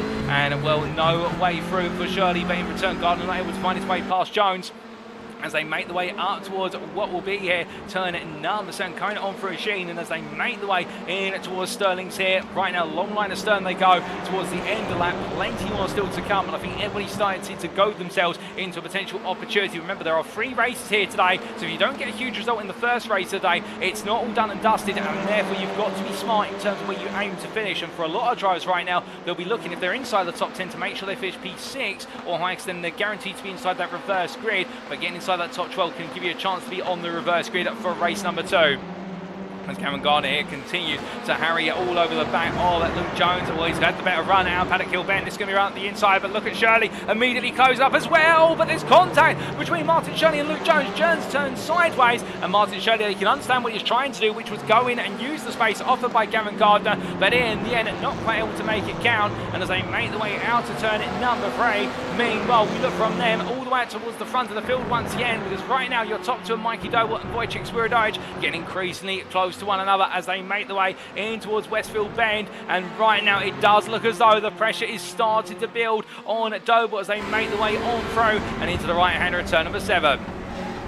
As they make the way through here, of course, very tight the run and with very little road width available, and you've got very little visibility when you're running this close to your rival in front. Well, for Swierdijk, he's got to pick the right place to put the car. You see Doble there, just he puts the car in the middle of the road off to the right in order to make it. So Swierdijk has got to find a way to cut back through clearways, alternatively go all the way around the outside. He goes to the cutback here, and Swierdijk with a very nice run as they make the way up towards turn 1. He's going to be on the inside here. Could we see a change for the lead of this race as they head in towards Paddock Hill Bend? Well, Doble backs off there on the outside, tries to look for the cutback in return through Paddock Hill, skips the car over the apex curve. Swierdijk there goes a little bit deep out the corner, tries to shut the door, but Doble's there. Doble at the inside into Druids they go. Bit of contact between the two of them as they make the way down for the right hander, but look at Dan Mould, look at Daniel Martin, they're all closing back up as they come down towards turn number 3 and through the left hander they go here. And as they make the way up towards Surtees Bend, well, right now could we see Dan Mould find a way to get inventive and perhaps take both places in the single corner and win a single string of passes? We'll have to see, as also Martin would love for an opportunity to get into this, but Mikey Doble right now under a bit of pressure here as he makes his way onwards towards what will be Hawthorns very shortly, with the fact that he does have not just one driver now nipping at his heels for the win today, also it's another 2, and they're all eager to get that first win on the board. But as they make the way out of Hawthorns, meanwhile we look from them back to William Guthrie. Right now the full tilt motorsport driver chasing down the top 10 finisher, at least P12, but that's in the hands of Isaac Doble just in front of him as we see the full tilt motorsport 97 Veloster. Well, he wants one more place here to guarantee himself a spot on that, well, not guarantee, but give himself the chance, we should say, of being in that reverse grid should the number 12 be drawn. All numbers are equal, of course, but as he heads in towards what will be Dingledale here and up towards Shitting Curve, you can see as much as Guthrie looks from left to right and back, he's not quite able to find a way through because Isaac Doble definitely knows where to put that Veloster. And as they make the way through the corner, knows the how they make the way through. We ride on board here over the top of Guthrie's car, looking it down over the bumper and over the bonnet as they make the way into the corner. A bit of contact there between the two of them as they make the way through clearways, just a small nudge. And as they head in towards Paddock Hill Bend for the penultimate time in race number 1 of the day, we'll head up towards the braking zone. They go in. Can Guthrie find a way through this time? Can he get inventive and potentially try to do what Mikey Doble did only moments ago, which was the cutback run up towards Druids Bend? Not quite able to. Guthrie carrying a bit too much speed and follows Doble through the apex. Lee Horn, meanwhile, only 2 tenths behind, waiting to get involved in this mix. And Matthew Sheraton, only 8 tenths up the road, trying to hold on for the prime win. So as they head down towards turn number 3, right now Guthrie throwing everything at this, he can understand, but right now just not able to find a way through as they head up towards turn number 4. Looking from them to Gavin Gardner, we has had Luciano Bitford find his way on through quite recently, it would seem. And Bitford find his way through as of what was one of our previous laps. In fact, Gavin Gardner now having to try and put the pressure on it to try and come back versus Bitford. The pass was made on lap number 2 between Bitford and Gardner for position in favour of Bitford. But right now, Gardner going on the offensive once again. So therefore, the number 11 driver for NXTGEN Racing Pink making some progress here as they head on through Hawthorns. But from them, we look a little bit further back, and indeed we look down the order to James Smadsisgow, who continues to chase after Mark Sykes. The Aztec Racing and the Mark Sykes Designs drivers, they're not separate from one another at the moment in the 660 versus what is the 666 machine, and therefore in the battle of the 6 is who's going to be the better of the 2, as they also fight for P11 in the prime class. Remember, points are awarded in the prime class for P1 through to P15, so therefore everybody wants to go for that top 15 as much as possible. And in the overall championship, we do award points for P1 through to P15 as well. But the white flag is out on the race, ladies and gentlemen. That can only mean one thing: it's the final lap. And as we look back to your leaders here, they make their way into Drury's Bend for the final 13th time in this first race of the day, and it's still Dover ahead of Spiridovich with Mulder and Martin behind, and a 5-second gap to Zanatechi in with P5. And right now it does look as though this four-way fight is going to stay as it is in terms of nobody else is going to be involved as an actor here. And as they head in to Surtees Bend this time, well, number 88 driver of Dover will be aware of what he can do in terms of dragging the car through the corner, parking on apex, all the tricks of the trade. But from them, we do have a bit of a battle between Jaroslav Stabula, the Semper racing car in all white with a bit of orange on it, battling side by side here with Joseph Doble as they make their way through the King and on towards Pilgrim Shop they go. It's Stabula on the inside here, looking to try and take P6 and guarantee himself a spot on that reverse grid. But as they make their way through, Joseph Doble holds around the outside in the battle. The velocities of Adam Delman making it 3 wide. Oh, goodness me! And there's contact with the rear of Stabula's car, and Delman there trying to squeeze his way through, but in the end, tapping the rear of the 81, and Stabula's race comes to an abrupt halt in momentum there, dropping him a long way down. Can he get that car to the finish? Meanwhile, at the front of the field, as we see there, Daniel Martin running wide. Mikey Doe was still leading. Spiridovich looks up the inside into the final corner, but it's not there. And as they make the way, it's a sprint to the checkered flag, and Mikey Doe may just bring it on home once again like in Monza, and he did the checkered flag waves, and it's Doble Sim Racing's Mikey Doble who takes the win, and a Wojciech Spiridovich, Dan Moll P3, Daniel Martin P4, and then shortly it will be Paul Zanatachi who completes the run to P5, and then Joseph Doe and Adam Delman, Benjamin McCluskey P8, then Russell Fowler P9. Your prime winner P10 overall is Matthew Sheraton for Aztec Racing as he fends off Isaac Doble, the runner-up in class, to the finish line, and then it will be William Guthrie, Lee Horn, John English Jr. and Jamie Dewey to complete that top 15. Luke Jones comes on through to complete the prime podium there, 3rd place in the prime class. He'll be absolutely pleased with that, and was he calls the car down now. We've still got some more drivers racing 4 wide at the finish here, and that's in the battle for P34, and Nick Clemens hold off Alex Everett to line, and Everett staying ahead of James Smadsisgow with Ian Manners there with him. We still do have some more drivers to come on through it, including a bit of a battle here for his P40, but I believe it will go the way of George Watson there for Aztec Racing. He just fends off Duncan Moraes to the finish line for Goldwing Motorsport, the P41 driver, ahead of Callum Jenkins and Craig Tillerston. And then we will have a P45. Here he comes, Ian Wilden, the Malley Motors car, an all-new livery for the season. He crosses the line there, 12 seconds clear of what will be P46 Harley Bicknell, as we do see the JW Motorsport driver heading to the timeline. And the number 99 car coming on through right now, and then one more car to finish this race on the lead lap, and it will be Peter Greenwood here for P739 Motorsports as he comes on through the final corner. And a difficult first race of the day for Greenwood. It will be 2 places gained overall, but known there's a bit more time in the tank out there, but still he brings it to the line. And a round of applause for everyone, ladies and gentlemen. It's always great to see everybody finish the race, whether they're winner all the way down towards the back of the field.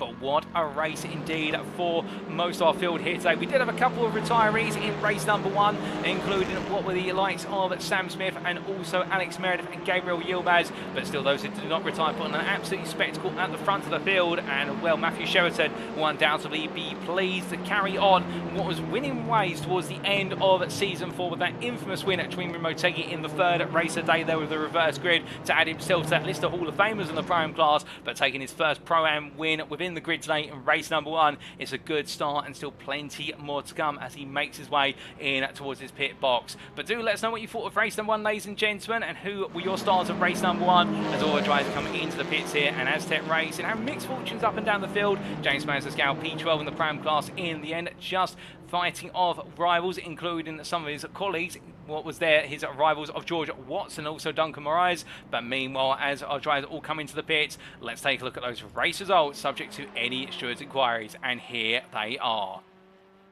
So after a brilliant 13 laps of racing in our first race of the day in round number 1 of season 5 of the NXTCC powered by IMB Racewear, Mikey Doble taking the win for Double Sim Racing by 1.5 tenths over Semper Racing's Wojciech Swirodowicz. There was nothing between them, and in the end Doble having to make the car as wide as possible and doing so successfully. Dan Mole P3 for SRL NXTGEN, completing the overall and pro podium, ahead of Daniel Martin for RD Simsport and Paul Zanatachi for Affinity, completing a top 5. Joseph Dole P6 ahead of Adam Delmon, with Benjamin McCluskey, Russell Fowler and Matthew Sheraton completing a top 10. And special congratulations to Matthew Sheraton for taking the first prime win of the season for Aztec Racing, a second clear of Isaac Doble at the finish line, and the Doble Sim Racing driver runner-up in the prime class. William Guthrie P12 in a great battle with Lee Horn, and then John Higgins Jr. and Jamie Dory completing the top 15 in an uphill battle for Jamie Dory, but finding some places early on in the race and holding on to them. Michael Lees P16 ahead of Luciano Vitford, and then we can see to complete the top 20, Gavin Garner, Martin Shirley and Rafa Duzuch, the Semper Racing driver, not quite able to make as much progress as he would like, but still inside the top 20, and it's a good start there for the 79 driver. Luke Jones P21 for JW Motorsport, and taking home was third place in the Prime class to round off the Prime podium of Sheraton, Doble and Jones, with Goldwing Motorsports Daniel Downing P22 there, ahead of Damon Mulqueen, and then Alan McCain and Matthew Addy to complete your top 25. Sam Van Ols P26 there for him in class. A great start today for Van Ols, in the fact that will mean that he does pick up 6th place in the Prime class, and therefore avoids that pesky success ballast ahead of what was Reese Watt and Paul Scott. And then to complete your top 30, we had Jake Pitt and Jaroslav Sabula. Outside the top 30, Ben Altria, Mark Kent, Mark Sykes, Nick Clemens and Alex Everett through to P35, with James Spencer's Gal having an uphill battle as well for P36 ahead of Ian Manners, and then Jay Calais at P38 gaining quite a few places since the start of the race. In fact, for Calais today, in the first race of the day, gaining the best part of what was, in fact, losing a couple of places overall, but gaining 2 in class. And then, as we can see, what was then Harry Gaylor and George Watson completing the top 40 ahead of Duncan Moraes, then Callum Jenkins, Craig Tillerston, Andrew Holmes, Ian Wood, Harley Bicknell and Peter Greenwood through to P47, your last of the lead lap finishers there in the form of Greenwood for P739 Motorsports. And then we did have the retirees, ladies and gentlemen, of Jonathan Collins, Stephen Fry, Gabriel Yilmaz, Sam Smith and Alex Meredith. 52 starters, 47 finishers in the end, and well, what a first race a day. But still, we've got plenty more to come, of course. That was only race number 1, and coming in approximately 15 minutes time will be race number 2. But before we do get ready to transition away and bring you the mid-race show, of course, there is one big question which we need to answer, and that is as we cut to the commentary booth. And good evening to you all, ladies and gentlemen. It's good to be back here with another reverse grid draw. And for the uninitiated, as you can see here in my hand, it's the Next Gen Racing Lottery Bolt as provided by Sam Cases UK, and within here we have the balls of 6 through to 12. What I'm going to do very shortly is close my eyes and shuffle the balls and draw one of them, and that will be our reverse grid position for our second race of the day, and the first time ever we have a reverse grid at race number 2. So let's get to it. That's the shuffle, and now we take one of the balls out of the bowl, and it is going to be, for our first reverse grid in race number 2, it is going to be number 7. So that does mean it will be the P7 driver of what was Adam Delmont, who starts on pole for race number 2. And we look forward to seeing how he gets on in the second race of the day, knowing the pressure will be on, and the number 7 will be returned to the lottery bowl very shortly for us to get ready to go once again with our next reverse grid draw. But with that in mind, ladies and gentlemen, we are now going to have a moment where we get the chance to talk to none other than Ian Berryman from IMB Racewear. And as he does now join me in the commentary booth, good evening to Ian. How are you doing, and how have you been finding the racing so far? Hello, thank you for having me. Yeah, absolutely incredible. Just watching the talent out there. That many cars on such a small circuit, obviously, yeah. A few little rubbing and racing, as they say. But overall, I thought the quality of racing was absolutely fantastic. Oh, I would 100% agree with you on that. And what a way to kick off Season 5 of the NXTCC with a bang at Brands Hatch. And we still got 2 races to go. But of course, coming to yourself an IMB Racewear, title sponsors for this season of the NXTCC. And we're absolutely pleased to have IMB Racewear on board. But for the uninitiated, what is IMB Racewear all about as a company? So basically, we started up a few years ago, 2020. Avid sim racer as I am. Using the old karting gloves, trying to get that immersion and look after that Alcantara that disappears so quickly on many worlds. And I just couldn't find anything that really did the job. The karting gloves were too hot. And I'd worked with a couple of other companies, and I thought, you know what, I can't find it, I'll make it. So we started off with simple mission of dedicated simwear, not converted from karting, not mountain bike gloves or whatever else. Proper dedicated swimwear with a focus on quality and customer service. And yeah, it's been going great. Community's awesome. We were accepted very quickly, and yeah, it's absolutely brilliant. Well, that's absolutely fantastic to hear, and really do appreciate the backstory to IMB Racewear, and particularly with the growth of sim racing over the last 2 to 3 years. I mean, many would go, okay, with regards to sim racewear, normally you think of gloves, also perhaps the occasional pair of shoes, but there's plenty much more than that, and I do believe at IMB Racewear, there's also quite the theme of, say, items such as t-shirts. Yeah, so one of the things that we're very passionate about, everybody that works for IMB, we're all sim racers at heart, so community is so important. We were part of the community long before, we had the company and we've been doing what we're doing. So we wanted to sort of be able to offer that full package. There's a lot of places out there where you can get various different bits, but if you're a team or you're a streamer or whatever it is that you're doing and you want to have the full works of the jersey, the hoodie, the soft shell, I mean, there's too many products to list. But you can come to us, get it all done. No, it's all going to match. It's all going to be incredible quality at a fair price. And again, we've had the luxury of working with some incredible teams. From little independents that you never heard of, right up to pro esports team in even F1 esports. We were lucky to work with Alfa Romeo for a couple of years. So it's been great to sort of maintain that connection with all different heights of the community. And as I say, that's really important to us. Well, it's absolutely fantastic to hear, particularly working with Alfa Romeo. You couldn't work with a bigger name in the world of motorsport than a team on the Formula One grid. And coming into yourself in being a bit of a sim racer, in your spare time at the moment, are there any particular sim racing series that you like to race in, whether it be on iRacing, Assetto Corsa Competizione, or wider?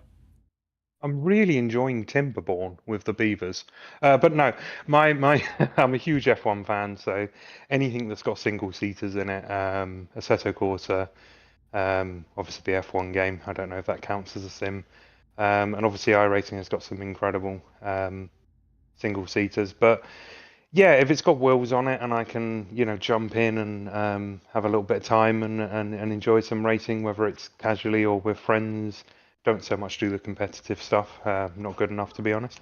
But no, it's anything I can have fun with. Oh, that's absolutely brilliant to hear. And I'm with you on that in terms of being on the grid. It's all about the fun and the experience with it. And then coming back to IMB Racewear, in the fact, of course, we're now entering the run up towards Christmas, and with that, we've got the Black Friday sales coming upon us. Is there anything special lined up at IMB Racewear in this upcoming festive season? So we've got quite a few ideas. We're still sort of just going through finalizing what we're doing. Definitely, I'm going to have a bit of a plug now. Follow us on Instagram.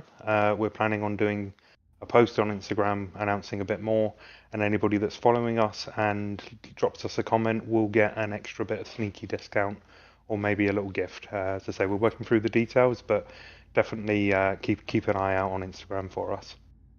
Well, indeed, and just to state that again to everyone tuning in, do follow IMB Racewear on Instagram to have an opportunity to get a little bit of a special coming in towards that festive season. And well, if you do have a family member, particularly if you've got a youngster who started out in sim racing, or perhaps you're a golden oldie and you love to be on the grid in your spare time and fancy yourself as a more senior statesman, perhaps the Jensen Button of your local town, well, it wouldn't be quite right without going racing with a little bit of sim racing wear. But coming back to yourself in, of course, IMB Racewear Racewear, going from strength to strength and gradually growing from what was an idea and really from the idea of a sim racer. And to everybody out there, I mean, there's so many individuals these days who want to be on the grid and go racing. Have you got any advice for them in terms of not just buying the right gear to go racing, but in terms of that mentality of a sim racer? Yeah, I mean, I've sort of had quite I guess, a large experience with different titles. You know, I've been sim racing, I guess, in a sense, since Microprose Grand Prix 1. That gives you an idea of how old I am. Right up to the modern ones, and I've been lucky enough to use, you know, the original Thrustmasters that didn't even have force feedback, right up to, you know, some of the most powerful direct drives. And I think for me, I've had highs and lows with sim racing. I've, you know, loved it and fallen out of love with it. You've got to have fun. Don't let anybody tell you what you should buy. Don't let anybody tell you, you know, you need to upgrade or you should be playing this or shouldn't be playing that. It's, you know, we're all here to pretend that we're real racers, and to have a good time. So don't worry about the details too much. Get stuck in, buy what you can afford comfortably, get yourself a pair of gloves, of course, and just have fun. That is all there is to it as far as I'm concerned. Oh, indeed. I'm with you on that, Ian. And with that in mind, we've really appreciated you being able to join us for this segment to be able to talk a little bit about IMB Racewear. Indeed, I've learned a little bit more about the company today, and I'm sure many tuning in have, and will be sure to follow the company on on the official IMB Racewear Instagram. But with that, race number 2 coming up, it's been an absolute pleasure to have you join us, and I believe we'll be hearing from you a little bit later on in the season as well. Definitely. Just before I go, I wanted to just very quickly, if that's all right, just chuck out a little thank you to everybody that's watching and who's involved here. So I've just generated a discount code, and it's NXTGEN50. So that's NXTGEN50. That's 50% off any pair of gloves on the website. It is a one-time use. Whoever gets it, you know, if you get it first, that's it. It's gone. So just as a little thank you, go grab yourself 50% off something from imbRacewear.com. Alrighty, well, we pop that in the chat as well, and I'm sure many tuning in right now will be thinking of using that opportunity. So it's lights out and away they go, and very shortly it's going to be lights out and away we go for race number 2, Ian. So with that, it's been an absolute blast having you join us, and we'll catch you again later in the season. All right, brilliant. Thank you so much again for having me, and good luck to all the drivers and everybody that's watching. Enjoy. Ian, it's been a blast, and all the best for the rest of the evening. Take care. So hearing there from Ian Berryman, ladies and gentlemen, the CEO and owner of IMB Racewear, and what a wonderful opportunity to talk to the man behind the vision of IMB Racewear. And well, speaking of being behind things, we're not behind time, we're only a few minutes away from going and racing once again, and that brings us very nicely shortly to go and racing. But just before we do get ready for race number 2, we have just a quick word from IMB Racewear coming up on screen.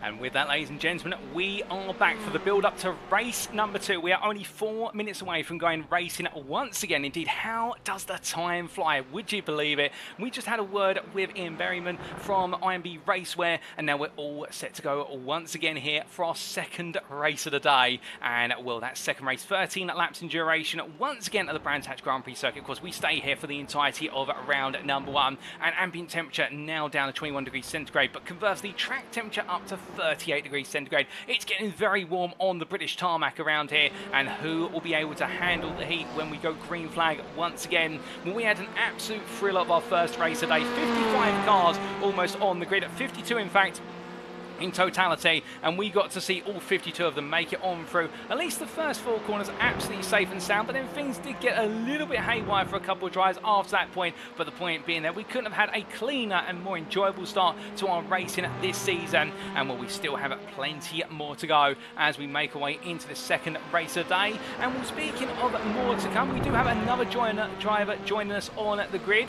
very shortly, and that will be Fraser Elphick, I do believe, a newcomer for this season, and he's going to be be racing for what is SRL NXTGEN, and well, we will show you Fraser's car very shortly, as at the moment we are focused on Joseph Dole for Double Sim Racing, who found himself batting at speed inside the top 10 and holding on well in that battle throughout the entirety of the first race of the day, but knowing there's even more to come as we get ready to go once again, and well, he'll know that the only way is up as he gets himself set here with 3 minutes. And we do apologise for the slight refresh there of the overlay against some driver data being loaded in the background, and well, we won't see too many more of those refreshes hopefully today, but what a second race we have got to come. And with that in mind, well, can we get a quick word with one of our drivers potentially? I think we might be able to grab a quick word with one of our drivers, and we are going to try and get a patch through from one of our drivers who found themselves right in the thick of it early on. And well, without further ado, I think we might be able to get a word with Craig Tillotson if he's around on the circuit. In fact, I think he's currently in the pit lane away from the car, so I don't think we're going to be able to get quite a word with Craig Tillotson. We would have loved to, but we'll try and catch him before race number 3 as we look to Sam Van Olst here making his way on down towards Graham Hill Bend. The clouds coming over the circuit, and that is going to compromise a degree of temperature. There's no question about it, and we'll have to wait and see what happens there for our drivers in terms of the fact that track temperature. But as he makes his way on through the left hand of turn number 4, right now the Goldwing Motorsport driver getting himself set, and who else can be another winner? That will be the question. Well, we do believe the code that was quoted in what was in our little segment with the CEO and also the owner of IMB Racewear, Ian Berryman, has already been claimed, ladies and gentlemen. Somebody was able to launch themselves out the blocks very quickly, but we do say hello to a good number of you who have tuned in over the course of race number 1, and that does include, but it's not limited to, Alejandro Olarte, who says, let's go Aztec, what a result. We also say hello to Andrew Pike there, who answering Dino Dugowitz's question of how do you add success to us in iRacing? Didn't know that was possible. Well, indeed, we do use, as explained there by Andrew Pike, we use fuel on the cars, and well, with the fact the races are relatively short, we do make sure that success ballast is applied on a fuel by fuel basis to the cars that need the extra weight in them, and a little bit of mathematics worked out in the background to convert the fuel literage into weight in the car. We also do say hello to Catherine Meredith there, who's saying, oh no Alex, that was unlucky, in reference to son Alex Meredith's disastrous start for the day after looking to be on course for what would be an opening win, and hopefully that doesn't come back to haunt him later on today. We also say hello there to Jay Calls, who says good fun that. Also to Ryan Walker, hope you're doing well Ryan, and we also there do say hello to Slackjaw 91 Hussein, who says good luck to Dan Mold for race 2, and John O'Cook, just bought a pair of socks from IMB, been looking to get some sim racing ones for a while, look forward to trying them. So great to see so many of you tuning in, ladies and gentlemen, and with that we are only now 15 seconds away from going racing once again, and well, when we all do go, who will be the ones to take the win at the second time round? Well, let's wait and see, as we are now only seconds away from going to the grid.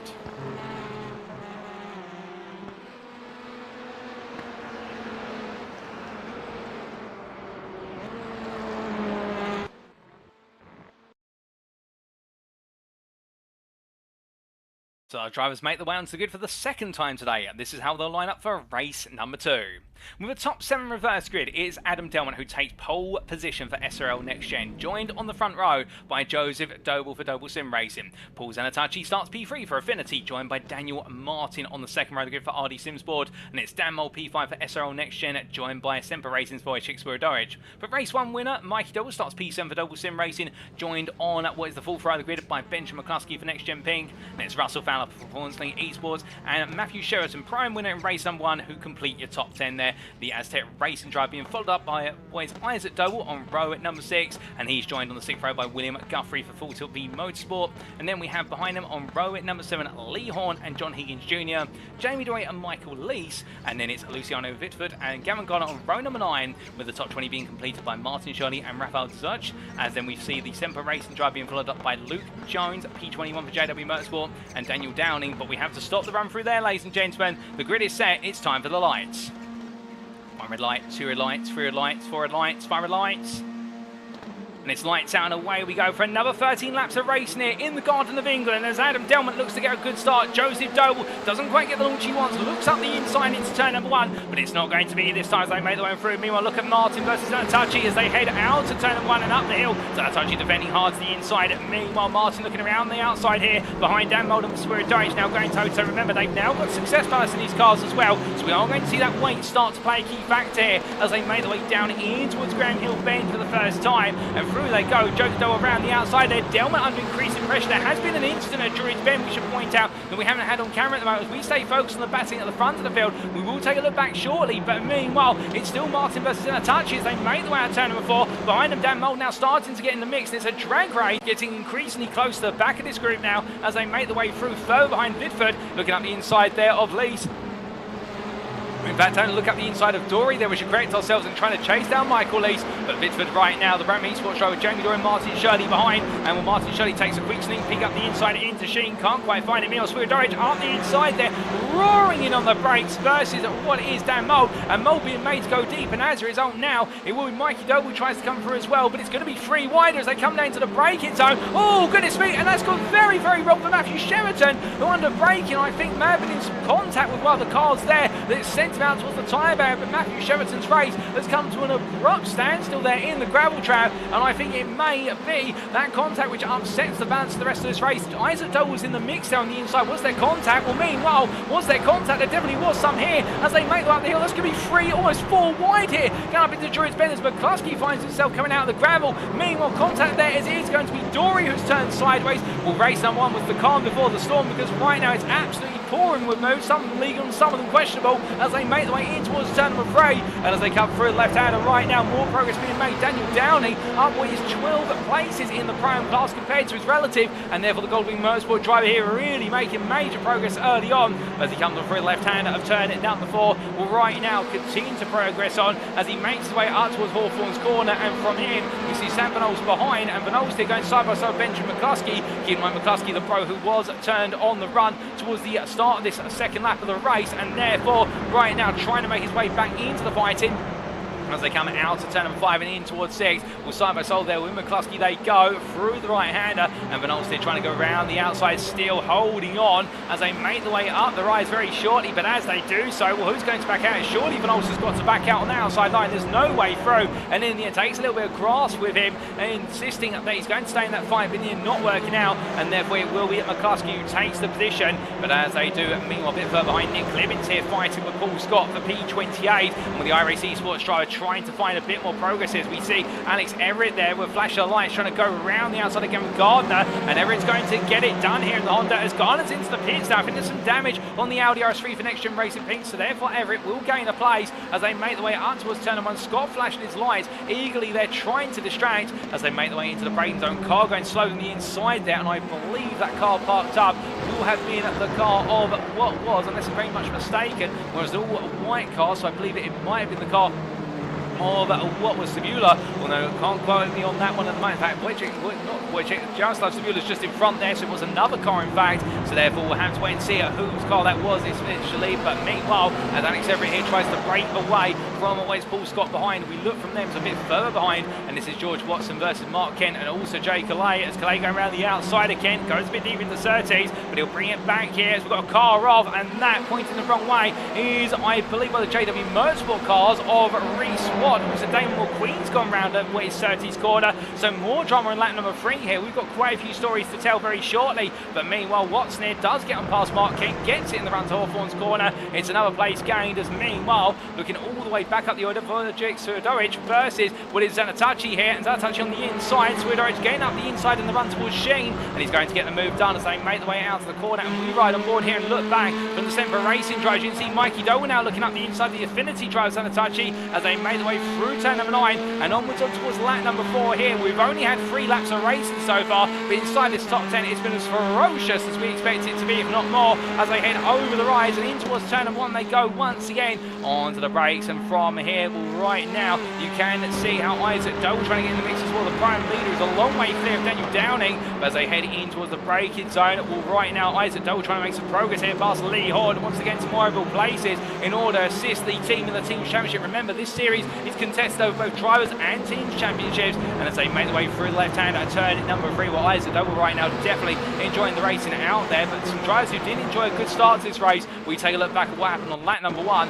to Andrew Holmes and company as they made their way up towards turn number 2 at Druids, but there was already a car pointing the wrong way. Holmes comes on in very slowly there and hit on the rear, I believe, unless I'm mistaken, by Ian Wild, who's coming very hot into that situation. But we try and take a look back from the perspective of Ian Wild as he made his way up the hill. Well, in fact, this is Russell Fowler, so I believe there we've had a little bit of glitch with our replay, ladies and gentlemen. We will try it another time and see what happened there for Ian Wild. And in fact, this was on board with the Manly Motors driver for the number 48. Oh, goodness me, well, Wild in the end in contact. So contact with Holmes. We thought Wild may have tapped Holmes, but in fact, it was the other way round based on what the on-board would suggest. And what a nasty shunt for the pair of them. And then what happened to Harley Bicknell in this race start? We were riding on board here with the JW Motorsport driver, making his way uphill into the braking zone on the outside. Car going wide there. That's John Higgins Jr. we can confirm. Bicknell slowing down and then turned sideways by an assailant who we didn't quite see. And in the end, it all went wrong for Harley Bicknell. Meanwhile, only what was a lap later, as we can see the cars having to recover there from the incident, we did have a further incident for James Smadsgesgau and also Benjamin McCluskey. Well, this was McCluskey into was turn 1 on lap number 2, and contact there with the car Russell Fowler. That was also Vitford, who got caught up there. Some concertina effect being triggered off as they all made their way into the corner, and that's what led to McCluskey going sides and did multiple drives in synchronicity, all getting it wrong, but they all managed to survive that. But meanwhile, one driver who did make it to the end of lap number 1 was Matthew Cheverton, and what exactly happened to Matthew Cheverton at the start of the race? Well, here's the replay to explain. Well, that's the last bit of the replay to explain where there was some contact. Can we get an earlier picture of that? That's the question. And I think we can here as he made his way down towards what was turn number 9. Battling with Isaac on the inside, but some contact there with, I think, one of the SRL Next Gen cars getting out of sorts. Very hard to tell, but it was about 7 cars in the space of 3 for what was turn number 9, and all in the end coming together very quickly indeed. But Sheraton being dropped by the wayside as a result. But we drop ourselves away from the replays, and now come back to your live racing pictures. We don't want to be too much in the past for too long, of course, because we've still got plenty of racing to come. Here's one lap number 5 right now, ladies and gents, for the 13 here in race number 2. And as we do look back to Isaac Doble right now, holding off Russell Fowler and Michael Lees, but from them to Alan McCain, currently P4 in the Prime class. The iRacing Sports driver here finding his way around the outside of Jaroslav Sibula, squeezing Sibula to the apex there, it would seem. And as they make their way up towards turn at number 9, in they go towards Clearways. Well, new fastest lap of the race set by Daniel Martin, a 32.613. So the P3 driver there really starting to come on strong now as the distance starts to grow. And with that, can anybody else find their true pace as we make our way in towards what will be the second half of this race today? Well, Sibula right now tucked in behind, trying to find his way on through, and as he looks for it, well, meanwhile he's losing out versus Matthew Addy, one of his rivals there in the pro class, albeit it's a prime between the two. But keep in mind, pros only score overall points, they don't score class points unlike the primes, so therefore for the pros every place is pivotal. And well, right now you want to be well inside that top, what is 23, ideally you want to be inside the top 12 to guarantee yourself a place on that reverse grid, or the top 13 ideally. But as they make their way in towards turn at number 4, speaking of our P13 driver, it's Martin Shirley who right now holds on to the much coveted position as they make their way down and in towards Hawthorns here. But he's got some pressure building from Vitford behind, and also there with that Vitford in front, I should say. And meanwhile Downing behind as we see the prime driver trying to make a move. But meanwhile it's going to be Shirley looking around the outside of Lees in towards turn number 6, going on through Westfield Bend he goes, but offline. That's going to cost him a lot of speed, and Shirley now having to go defensive here as they make their way up the rise and in towards Sheen Curve they go. And Shirley here being absolutely harried and harassed by Daniel Downey as they head onto the brakes here for turn number 8. But meanwhile behind Sam Smith, who's a lap down, also follows this pack. He can't really race with them arguably, given the fact he'll be under blue flags, but he'll try and stay with them so as not to lose any further track position to cars on the lead lap. But as they come out to turn number 9, we'll have to wait and see if Smith can stay with them in the long haul as they head on towards another lap of racing. But here comes Downey, he gets closer and closer. He's going to look to the outside here as they make their way in towards turn number 1. Downing looking for the move potential. Will he go for the cutback here? He will try to cut back, but Shirley there parks the car in apex, and the Honda's so strong under the retardation effect of those front brakes. As a result, he can just put the car where he wants it to, and then his rival Downing has to just simply look the other way in terms of where else can he go for a move. Meanwhile, we've got some shake-ups further down the field. In fact, a huge moment here for Mark Sykes as he sits on the side of the road there coming out of turn number 2, the site of the infamous Porsche in the tree incident only a year ago. For those of you to remember, in the what was the BTCC Grand Prix version layout meeting in what was 2022. But meanwhile, as Mark Sykes brings the car back together, we take a look back at what exactly happened, and it was a run to the gravel and then contact with the side of Harry Gaylor's car. Gaylor being pushed wide as a result. Now I think Sykes a bit more to it than me side, but we see the aftermath, and for Sykes definitely not the way he wanted his race to go. But as we return to your pictures, ladies and gentlemen, well, right now, meanwhile, the newcomer as of race number 2 was Fraser Elvig, the SRL Next Gen driver, making steady progress. Remember, he started from the very back of the field, given the fact he didn't compete in the first race, starting from P53, and right now up to P33 already, and still trying to make some more progress here as he heads in towards turn number 6. But as he does so, Guthrie versus Pitt, and it's going to be Guthrie up the inside there, making the move on the Aztec Racing Honda, and another place gained as they head in towards turn number 7. But from them, looking a bit further back, here is Peter Greenwood. I can see up there Lewis Holmes cheering on Greenwood as he makes his way around in the P739 Motorsports car. Currently P40, P17 in the Prime Class, 2 places off his first point of the season in the Prime Class. Can he bring them home? We'll have to wait to see, but he does have Jonathan Collins coming up quite quickly behind here, so there could be a bit of pressure on the Elantra driver as Collins here starting to look for a potential move as they make their way in towards turn number 9, albeit as they look to battle for P40. I think Greenwood here not quite comfortable to go as late on the race compared to Collins, and Collins trying to find his way through, but that's what it's all about being a prime driver. It's about learning the car, learning your pace gradually, and that's why we have the 2 classes in the field as they make their way onto their 8th lap of this second race. And Collins close, but can't seem to find a way in here into Paddock Hill Bend, albeit as they come off the rise and down through Paddock Hill Bend. Stay with Collins and the Greenwood battle as it's going to be Collins up the inside there, and Greenwood leaving the door open, looks at the cutback on return, but Collins knows exactly what's coming and puts the car right there on the path of Greenwood and says, no you don't. But meanwhile, on the warpath here at the front of the field, it's Joseph Doble versus Adam Delmont, the top 2. And remembering, of course, that these 2 started on the front row, albeit it was Delmont ahead of Doble, but Doble made the move on lap number 1 around the outside of Graham Hill Bend to take the lead. And as they make their way in towards turn number 9, through the right hand they go. And right now the number 11 driver here, as much as he's huffing and puffing to try and break away, the key point being here, Adam Delmont is not going away any time as they head in towards turn number 1. And as they do, meanwhile, Daniel Martin still within arm's reach, 1.5 seconds off here with another 5 laps of racing that remain in this second race. And right now these 2 are both eager to take victory, but who will be the one to do so as we ride on board with the SRL Next Gen driver?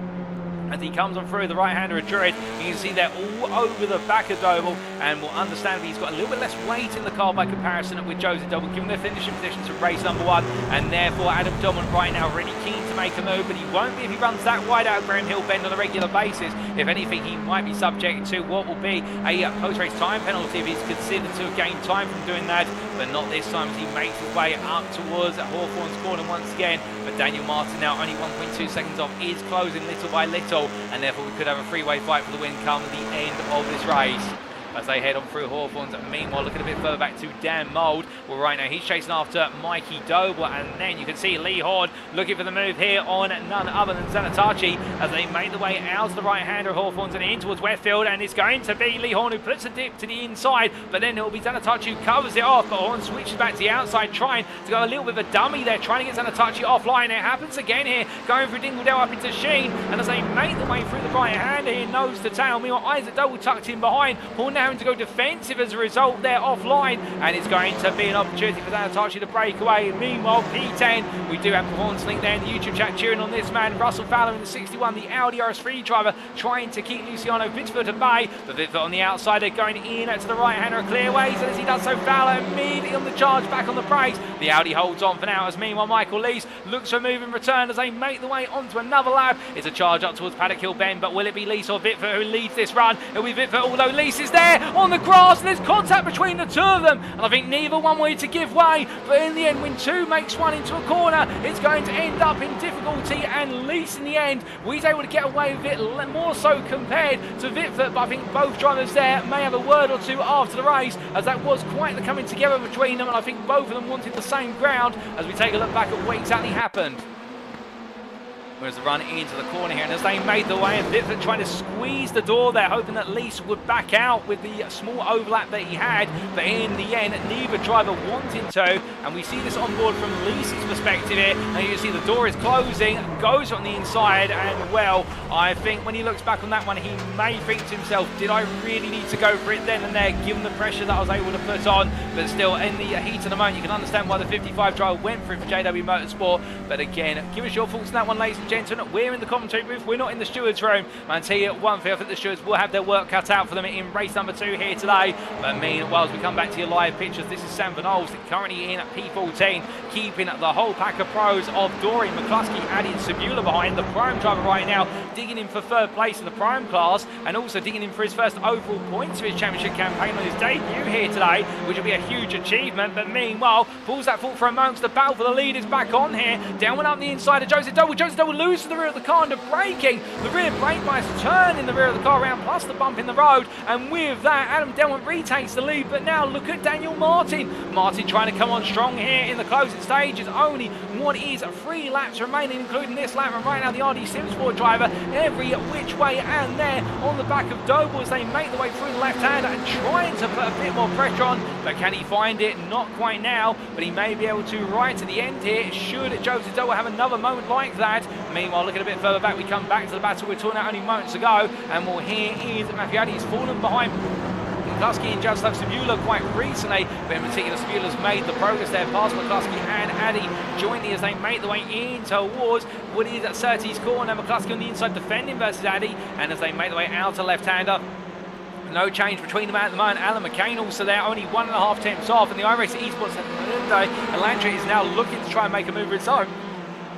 And as they make the way up towards turn at number 6, well, right now, can anybody find a way through? Because, of course, Hawthorne's at turn 5 is not going to give an opportunity, but perhaps on the next corner, we will see McCain try and look for a move on the inside. It's a deceptively wide corner. It's very tight to the apex for McCain, prospecting that, and backs out immediately as they make the way up towards what we turn number 7 here, coming into Sheen, and as they make the way through the right-hander here, well, right now, the iRacing Esports driver just not able to find a way through, and indeed knocking on the door of Addy, old rivals from the Prime class last season, but now McCain taking on the pro driver with Addy in his upgraded form, and as they head in towards turn number 9, well, no way through for McCain here and having to wait. But meanwhile, having to go defensive there, Sabula versus McCluskey in at the far distance as they fight for what is effectively P13 overall, and as they make the way, well, in fact P16 overall, we should say P13 in class, and as they make the way in towards turn at number 1, onto the brakes they go here. McCluskey looking for it, but he can't find the run up the inside there into Paddock Hill Bend as the tyres are starting to wear on these cars, and you are starting to see the Velocities and also the Elantras drift a little bit more as they rotate on through with that rear brake bias.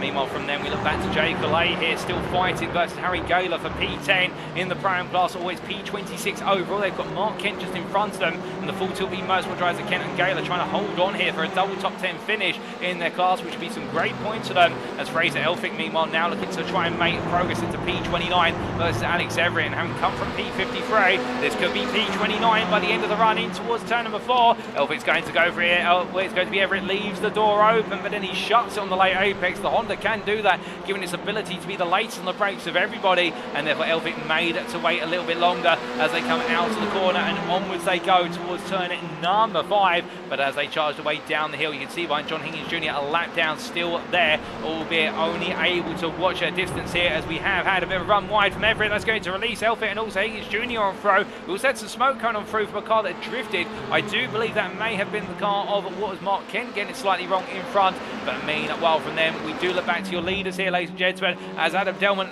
takes the white flag and goes on to the final lap of this second race here today at Brands Hatch Grand Prix Circuit, and right now the gap is 6 tenths, 27 Joseph Doble, with Daniel Martin a further half a second behind, and could we see any more between these three before all is said and done, as behind in P4, that's Wojciech Spiridovich, the Semper Racing drivers, holding on ahead of Mikey Doble right now, but as they come through at the left hand of turn at number 3, well, it does look as though Spiridovich here will gain the upper hand, unlike in race number 1, but still it will put them on a relative level of parity, and there's another race to go here today.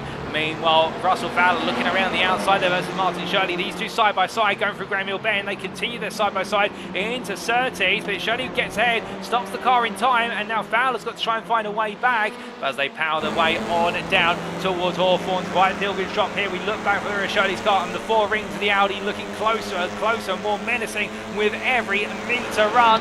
as they head in towards Hawthorne's here. Well, up the inside looks Downing. He can't quite find it, and Fowler in the end has to cover off Daniel Downing, who's really trying to put some progress on here as they make the way into Westfield Bend. He's going to go for it around the outside, but that's going to cause Fowler to fall back. But from them to a man right now who's hoping not to fall back into the clutches of his rivals, because he comes up through the final corner. The checker flag awaits him. It was a tough battle at the start. We saw him fall behind Joseph Doble, but in the late stages, come back on through, and with that, he'll take win number 2 today. It will be Adam Delman for SRL NXTGEN who takes his first win of the season, and the win in race number 2 ahead of Joseph Doble and Daniel Martin. Wojciech Swierdowicz P4 ahead of Mikey Doble with Damo P6, and it will be Paul Zanatachi who finishes P7 for Affinity ahead of Lee Horn. Isaac Doble is your pro and winner, P9 overall for Doble Sim Racing, with Martin Shirley coming through to complete the top 10 ahead of Russell Fowler. Daniel Downing, your runner-up in the Prime class, ahead of Michael Leeson and Sam Van Ols. It's a Goldwing Motorsport 2-3 in the Prime class down the podium for Downing and Van Ols,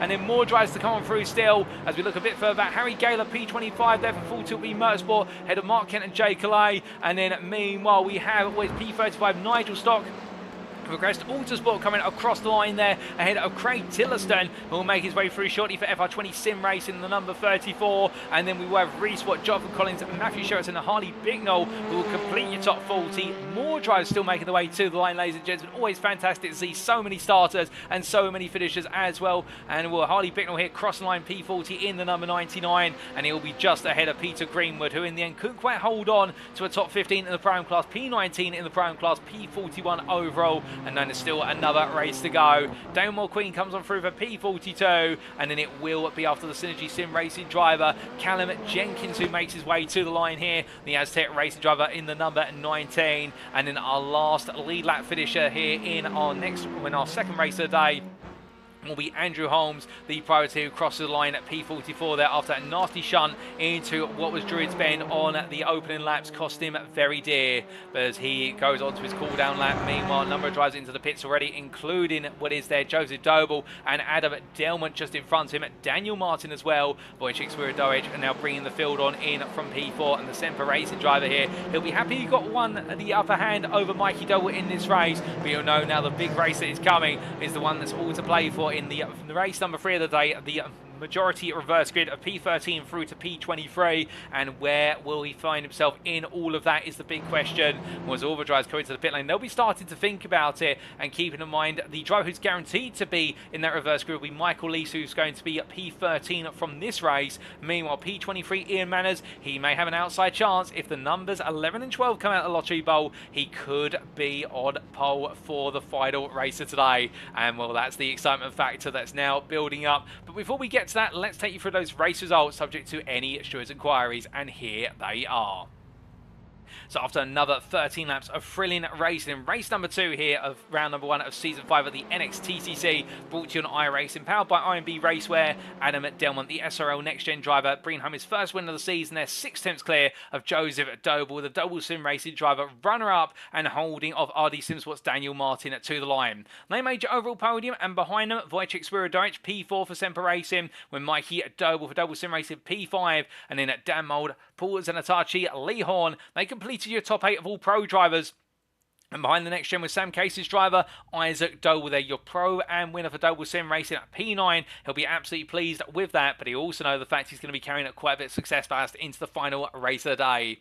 Martin Shuddy, P10 for RD Simsport ahead of Russell Fowler. Best of rest P11 for Performance Link Esports. No matter how hard he fought versus Martin Shuddy, couldn't quite get the move done for P10, and in the end had to fend off Daniel Downing, the Goldwing Motorsport driver, who has run up in the Prime class, and in turn finished ahead of Michael Lees for JW Motorsport, and then at Goldwing Motorsport, Sam Van Ols, P14 overall, but more importantly for him, he will complete with a 2-3 on the Prime podium for Goldwing Motorsport, and will complete the Prime podium of Isaac Doble, Downing and Van Olst. P15 to Jamie Dory there for next gen at Pink, making a little bit of progress in the second race today, ahead of Jaroslav Sabula, with Benjamin McCluskey at P17, ahead of Matthew Addy, Alan McCain and Ben Altrier, who completed your top 20, and Alan McCain and Ben Altrier completing the top 5 of the Prime class, and with that the success ballast positions. Lou Jones at P21 there, ahead of Alex Meredith, with Ian Manners P23 for JW Motorsport ahead of Paul Scott and Harry Gaylor. And then we see Mark Kent just behind his teammate of Gaylor, their P26, and then Jay Clay P27, and to round off the top 30, Nick Clemens, Fraser Elphick, and Alex Everett. William Guthrie at P31 after the nasty incident between himself and Michael Lees cost him very dear, but the Full Tilt V Motorsport driver will be absolutely all firing on all cylinders to go racing for the final race of the day. And Stephen Fry just behind for P739 Motorsports had a Gavin Garner, Jake Pitt, and Nigel Stock. And then to complete your top 40, Craig Tillerston, Reece Watt, Jonathan Collins, Matthew Sheraton, and Harley Bicknell. And then outside the top 40, but not to be forgotten about, Peter Greenwood for P739 Motorsports, Darren Mulqueen for Suzuki Sim Racing, Callum Jenkins at Aztec Racing, and the privative Andrew Holmes, who completed your 44 drives, who finished on the lead lap. Finishing a lap down, P45 Sam Smith, the same for John Higgins Jr. and George Watson and Mark Sykes. And as we come towards the end of our finishing positions, James Mazesgow 2 laps down for Aztec Racing, 4 laps down for Luciano Vitford there, and then Ian Wild, Rafael Tzach, and Duncan Moraes completing your 53 car finishing standings there, albeit with an unfortunate internet drop for Duncan Moraes, and therefore we look forward to seeing him back on the grid for the final race of the day, hopefully. But with that, ladies and gentlemen, that concludes what was our second race of the day. And we've still got one more race to come here at the Brands Hatch Grand Prix circuit. And well, that's going to be another 13 laps coming up in approximately 15 minutes time. But just before we do get ready to make our way into race number 3, of course, there is the big question of what is that transition to a reverse grid draw. And without further ado, we're back to the Corridor 2 booth once again, ladies and gentlemen. You know the drill by now, lottery bowl in hand, but this time what we do differently is we draw 2 balls out of the bowl rather than 1, and we add the numbers together, and that will give us our grand total reverse grid for race number 3. Well, without further ado, let's do the draw. And that's our shuffle for ball number 1. And ball number 1 will be as follows. It is the number 8. So right now, as we get it the wrong way up there, number 8, it's a relatively midfield number, so we're not going to see the maximum reverse grid, but at the same time, we're not going to see the minimum. So we'll close our eyes once again, go for a brief shuffle. And ball number 2. And ball number 2 will be the number 6. So it means we've got a top 14 reverse grid today. In fact, one of the lowest reverse grids we can have. And it will be Sam Van Alst who takes pole position for Goldwing Motorsports. The 3rd place prime finisher will now be on pole for the final race of the day. It's definitely going to get very tasty out there when we go green flag racing for one more time. And well, speaking of green flag racing, rather than step away immediately, I think it's only appropriate that we potentially have a chat with some of our drivers, ladies and gentlemen. And well, as we do take a look back at the pictures from what was us going racing only moments ago, with all the drivers getting underway rather rapidly indeed. You can see them all there lined up on the start finish straight and getting underway. Let's try and get a word or two with our drivers. We enjoyed the racing out there, and in particular we are going to try and get a word immediately with none other than, I think we'll try and grab a word with Alex Everett. I think it's been some time since we've had the opportunity to have a chat with Alex, and he does now join me in where's the interview room. I do believe he might be able to join us in the interview room. In fact, we can't quite get a word with Alex Everett at the moment, I don't think. In fact, we can do so. Alex, hopefully this isn't too inconvenient of a time, but just wanted to grab a quick word with yourself. Of course, it's been some time since we've last spoke, previously in the commentary booth, but today you're out of the circuit. How are you finding it out there in the NXTCC? Such short notice. Yeah, going good, mate. Well, on track, not so good, but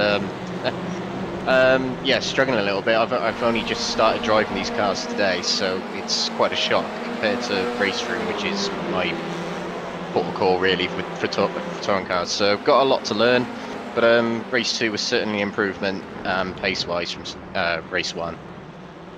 Indeed, the pace building here at this Brands Hatch Grand Prix circuit. Of course, being a newcomer to the grid here, there's a few established faces and then there's some faces of old. Have you set yourself any particular targets for these first couple of rounds of the season?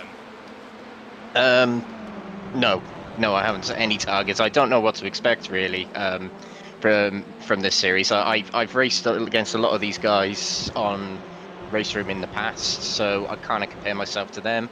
I'd like to hope that one day I'll be able to get up to the pace of the likes of Lee Horn and Jamie Dorian and that bunch, but yeah, judging by tonight, it's quite a while away.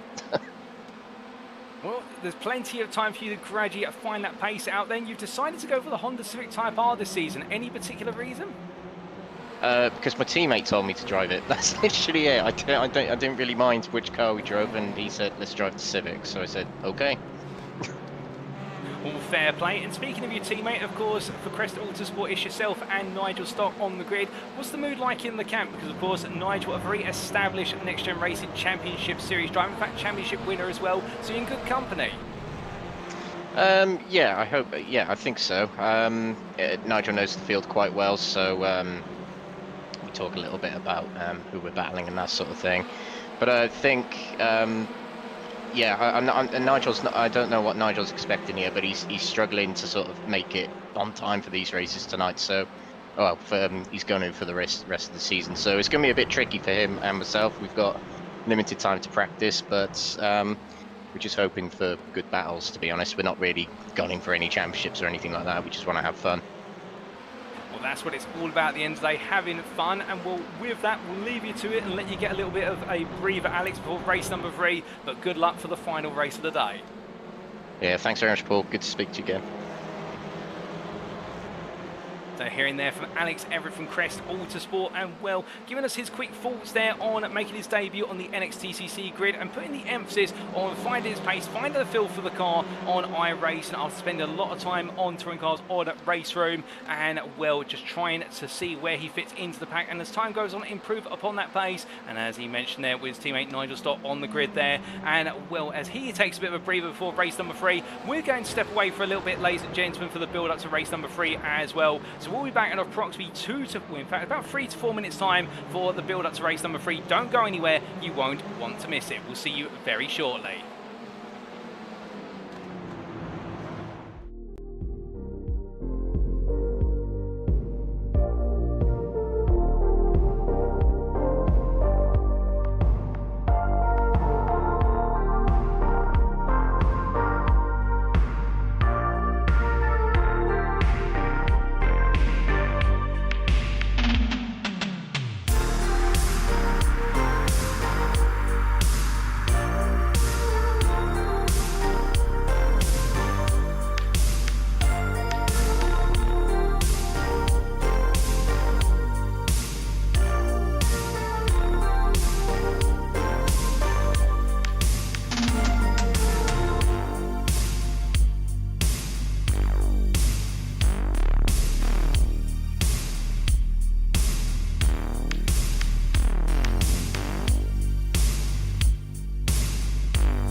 Alrighty, ladies and gentlemen, we are back then for our final race of the day. Race number 3 of 3 is coming up very shortly, and well, the tempers have been set. We've seen a bit of red mist descend on some of our drivers, but of course, with it being the final race of the day, it can only mean one thing. It's going to be a reverse grid, a top 14 reverse grid. We're going to have primes at the front of the field, pros battling their way through to look for victory, and within it all, a last gasp for many drivers to try and score big here today at Brands Hatch before we make our way into round 2 in a week's time at the circuit of the Americas. But before we make our trip all the way across the Atlantic Ocean, of course, everybody will now be focusing on it, getting ready to go green flag racing for the final time. And well, we can see so many of you in up there enjoying the racing so far today. And well, as our drivers get themselves all set now, we look to one what is Matthew Addy as he makes his way out of Paddock Hill Bend there. And the next gen with Sam Case's driver, definitely having to find his feet today in the pro class on his debut in the class after being in the prime class for the last couple of seasons and battling for top 20 so far. But can he go a little bit further in this final race today? That will be the dream for him, or at least the target, you could say. But he heads on round here, getting his last warm-up lap set up. Meanwhile, we did hear from Alex Everett before we made our way in to our brief break and hearing his thoughts there. And can we catch the thoughts of any of our other drivers before we do go racing one more time? Well, I think there might be an opportunity to try and get a quick word with this man, Sam Van Ols for Goldwing Motorsport. And let's see if we can grab a quick word with him as we try to get the patch through to his car. And well, as we try to do so, could he potentially come on through from the car? Well, as we try to get a patch through here to Sam Van Ols. Good evening to you, Sam. A quick word, if you don't mind, on a patch through from your car. You're on reverse grid pole for the final race today. How are you feeling for it? I'm not gonna lie, I don't really have the pace tonight because I didn't really do any practice. But yeah, let's try our best this race. Well, that's what it's all about, giving it your best. And on your debut this season, it's great to see you out there with the Goldwing Motorsport team. Why did you choose the Audi, if you don't mind my asking? I did some other leagues before and I always used Audi. So I was like, I have experience in this car, so I guess I just take the Audi again. Well, that's fair play. And then just one quick thought for yourself, a P2, P3 for Goldwing Motorsports in the Prime class in our second race. I mean, the first double podium for the team this season. It's a great result. Do you think you guys can repeat it again in this final race? I really hope so. We can do well in the whole season, and let's just hope for the best. Alrighty, Sam. Well, with that, thank you for your time. We'll leave you to it in the final minute of practice. Good luck for race number 3. Alright, thanks, man. So hearing that quickly from the Goldwing Motorsport driver, I think a lot of the focus going into his current laps this practice, and saying there he's not quite on the pace today given the fact he hasn't had time to practice, but also it sounds as though he's quite excited for going racing and picking the Audi there because he's quite confident in it based on previous leagues he's raced in. And it's good to go with what you know, as they say, and right now Van Ols doing exactly that as he gets ready to go one more time. But as he does so, ladies and gentlemen, do give us your thoughts. Could we see potentially another Pram driver add their name to the Hall of Fame and become an overall winner? Could it happen the first time this season today, or will we have to wait a little bit longer this season to see it potentially happen with this man on pole? Well, do let us know in the respective chats, where it's Facebook, Twitch or YouTube, and also let us know who you're rooting for in this final race. It's away now for going racing for the final time here in the Garden of England. That is Kent at the Brands Hatch Grand Prix circuit. But who will be your winners of race number 3? Let's find out.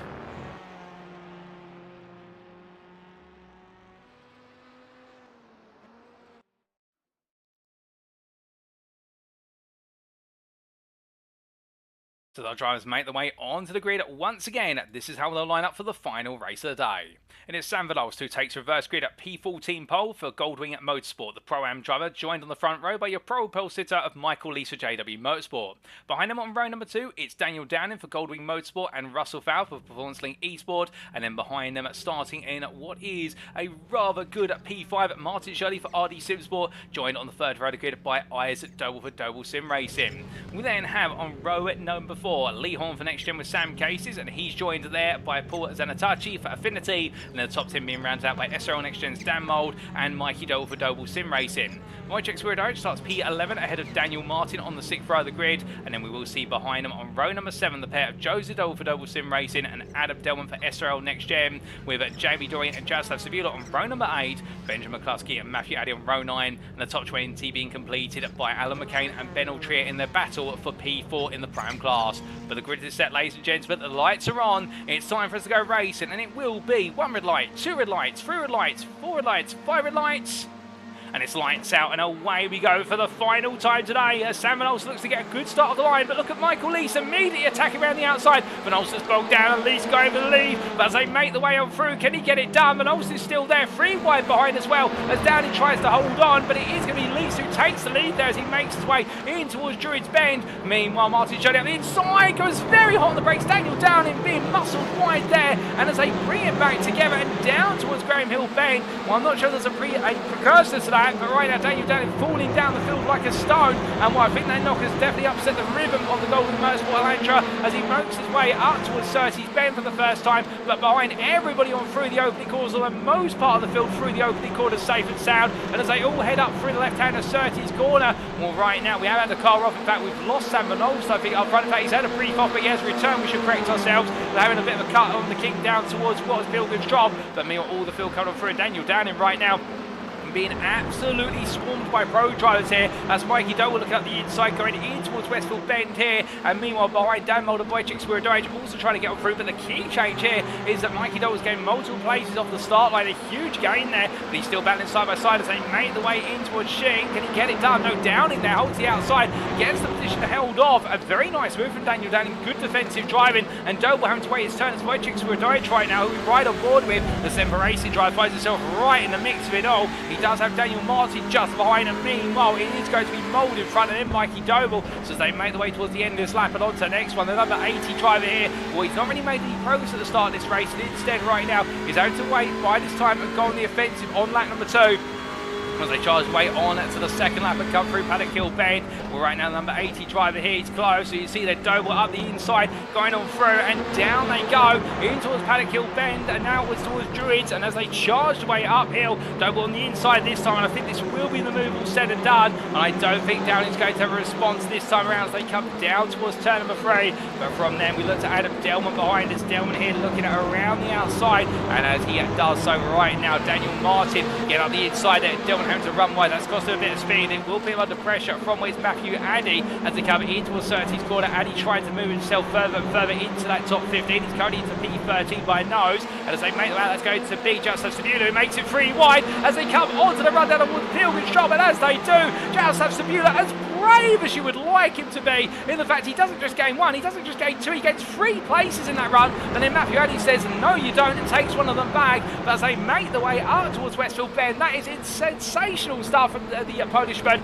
in the fact you wouldn't normally do that through the kick going onto Pilgrim's Drop, but there he did, and he made it work. But meanwhile, Adam Delman building a whole host of cars behind him. The SRL NXTGEN drive position, oh goodness me, and it's all kicked off there between Ben Altrier and what I believe may have been, we're not quite sure who the other party that was, I think it was Luke Jones. Altrier and Jones coming together, and the two of them once again scrapping for position, but this time not going the way they wanted it to. But meanwhile, as we look from inside the top 20 to outside of it, this is Mark Kent battling with Alex Everett right now as he chases after what is Stephen Fry in return, and Stephen Fry, the P379 Motorsports driver, or the number 35 driver here on the attack versus Gavin Gardner, albeit having to look more and more in his rearview mirror as they go to lap number 3 with Gardner and Harry Gaylor trying to battle for position just in front there. I think Fry will be hoping he can stay a bit close there and look for an opportunity to get involved as he makes his way onto the brakes, and as they come through at the right hand of Druids here, no change at the moment, albeit just in front of Jay Calais and Fraser Elphick sizing up, and it's Calais who defends on the inside of the run down towards the left hand of Graham Hill, but he goes very deep there, and as a result I think Elphick at this point is going to be looking at the inside and thinking the door is wide open, it's mine to take,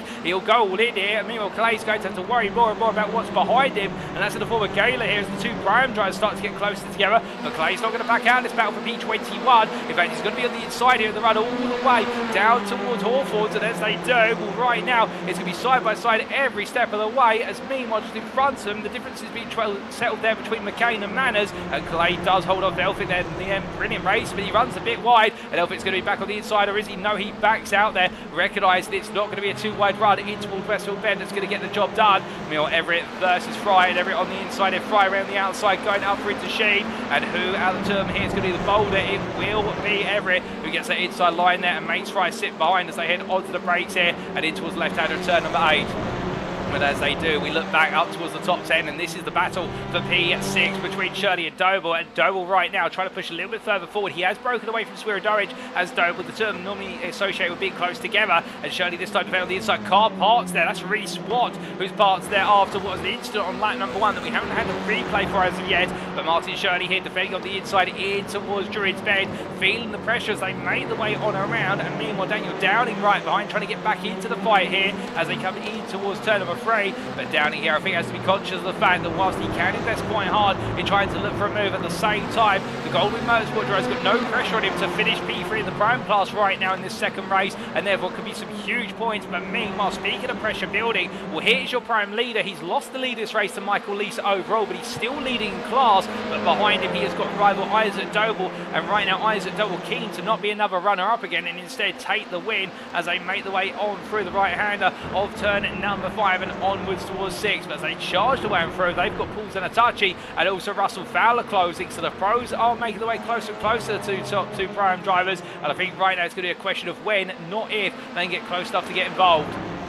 But meanwhile, speaking of pros getting involved with one another, this is going to be the battle between Fraser Elphick and Gavin Gardner. And Elphick here up the inside of Gardner as they come down and around in towards what is turn number 7 they go. And Elphick still there on the inside, but then has to back out in order to avoid contact. Gardner fending hard, and as they make the way in towards Sterling's. Meanwhile, Vidford here, remembering that Vidford's had to come a long way through the field from eventually the back of the field. And the Bram Esports driver right now making progress little by little. But as he heads in towards the braking zone here for Clearway, still trying to pick his way past Stephen Fry, who's becoming an obstacle, if anything, but as they head in towards turn number 1, well, right now going on to lap number 5 for them, and Vitford's going to look around the outside. Can he go for the move? Well, I think he will try to go all in here, but will the wager pay off? The number 60 driver commits, but in return, Fry there makes the car nice and wide, runs a bit wide himself. Vitford comes on through. Shepperton also up the inside here. Shepperton may go for a 2-for-1 special as he goes onto the brakes, and indeed he will go for it with Shepperton, and it's going to work out here. Matthew Shepperton right now being very tactical, moves up into P26, or does he? As Vitford comes back on the inside into Graham Hill Bend and takes P26 back, and then in the end Vitford gets it done, but it's made to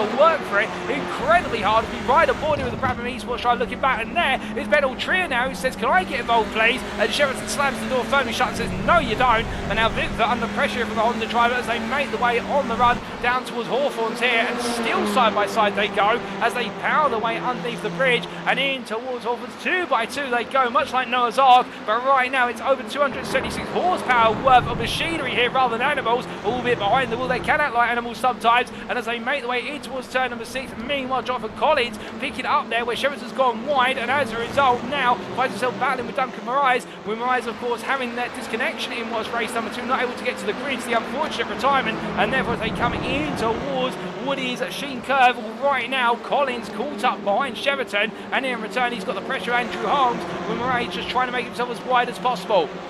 As they head in towards turn number 9, meanwhile a bit further back, James Spazza's as well, looking to try and make a move there versus Willie's Nigel Stock for P39 as P17 the Prime class. As they come on through the left and into the right, they race their way down. It's the battle of the Hondas, and it will be Spazza's who goes around the outside. Does he get it done? No, Stock still there, and as they exit the corner right now, will Stock and Spazza's give each other plenty of room to race with, and well, that's going to give Spazza's a little bit more momentum here onto the start finish straight, and well, he will get this move done just about as he heads on to the brakes. But meanwhile, whilst all this is playing out, we've got a car parked up, and Wojciech Swiridorich, as he's turning the car around in what has been a huge bit of drama. We're not quite sure what's happened to Wojciech Swiridorich, but here is a replay that explains what happened. And as he was making his way up the hill, turned across the front there of the car of what was, I believe, Dan Mould. We try and take another look back at what exactly happened, and well, these two were battling In fact, this was on earlier laps where they were battling on lap number 2. So this is how it all started, and then going on towards lap number 6. This is where it all exploded, if you will, in the battle between the two of them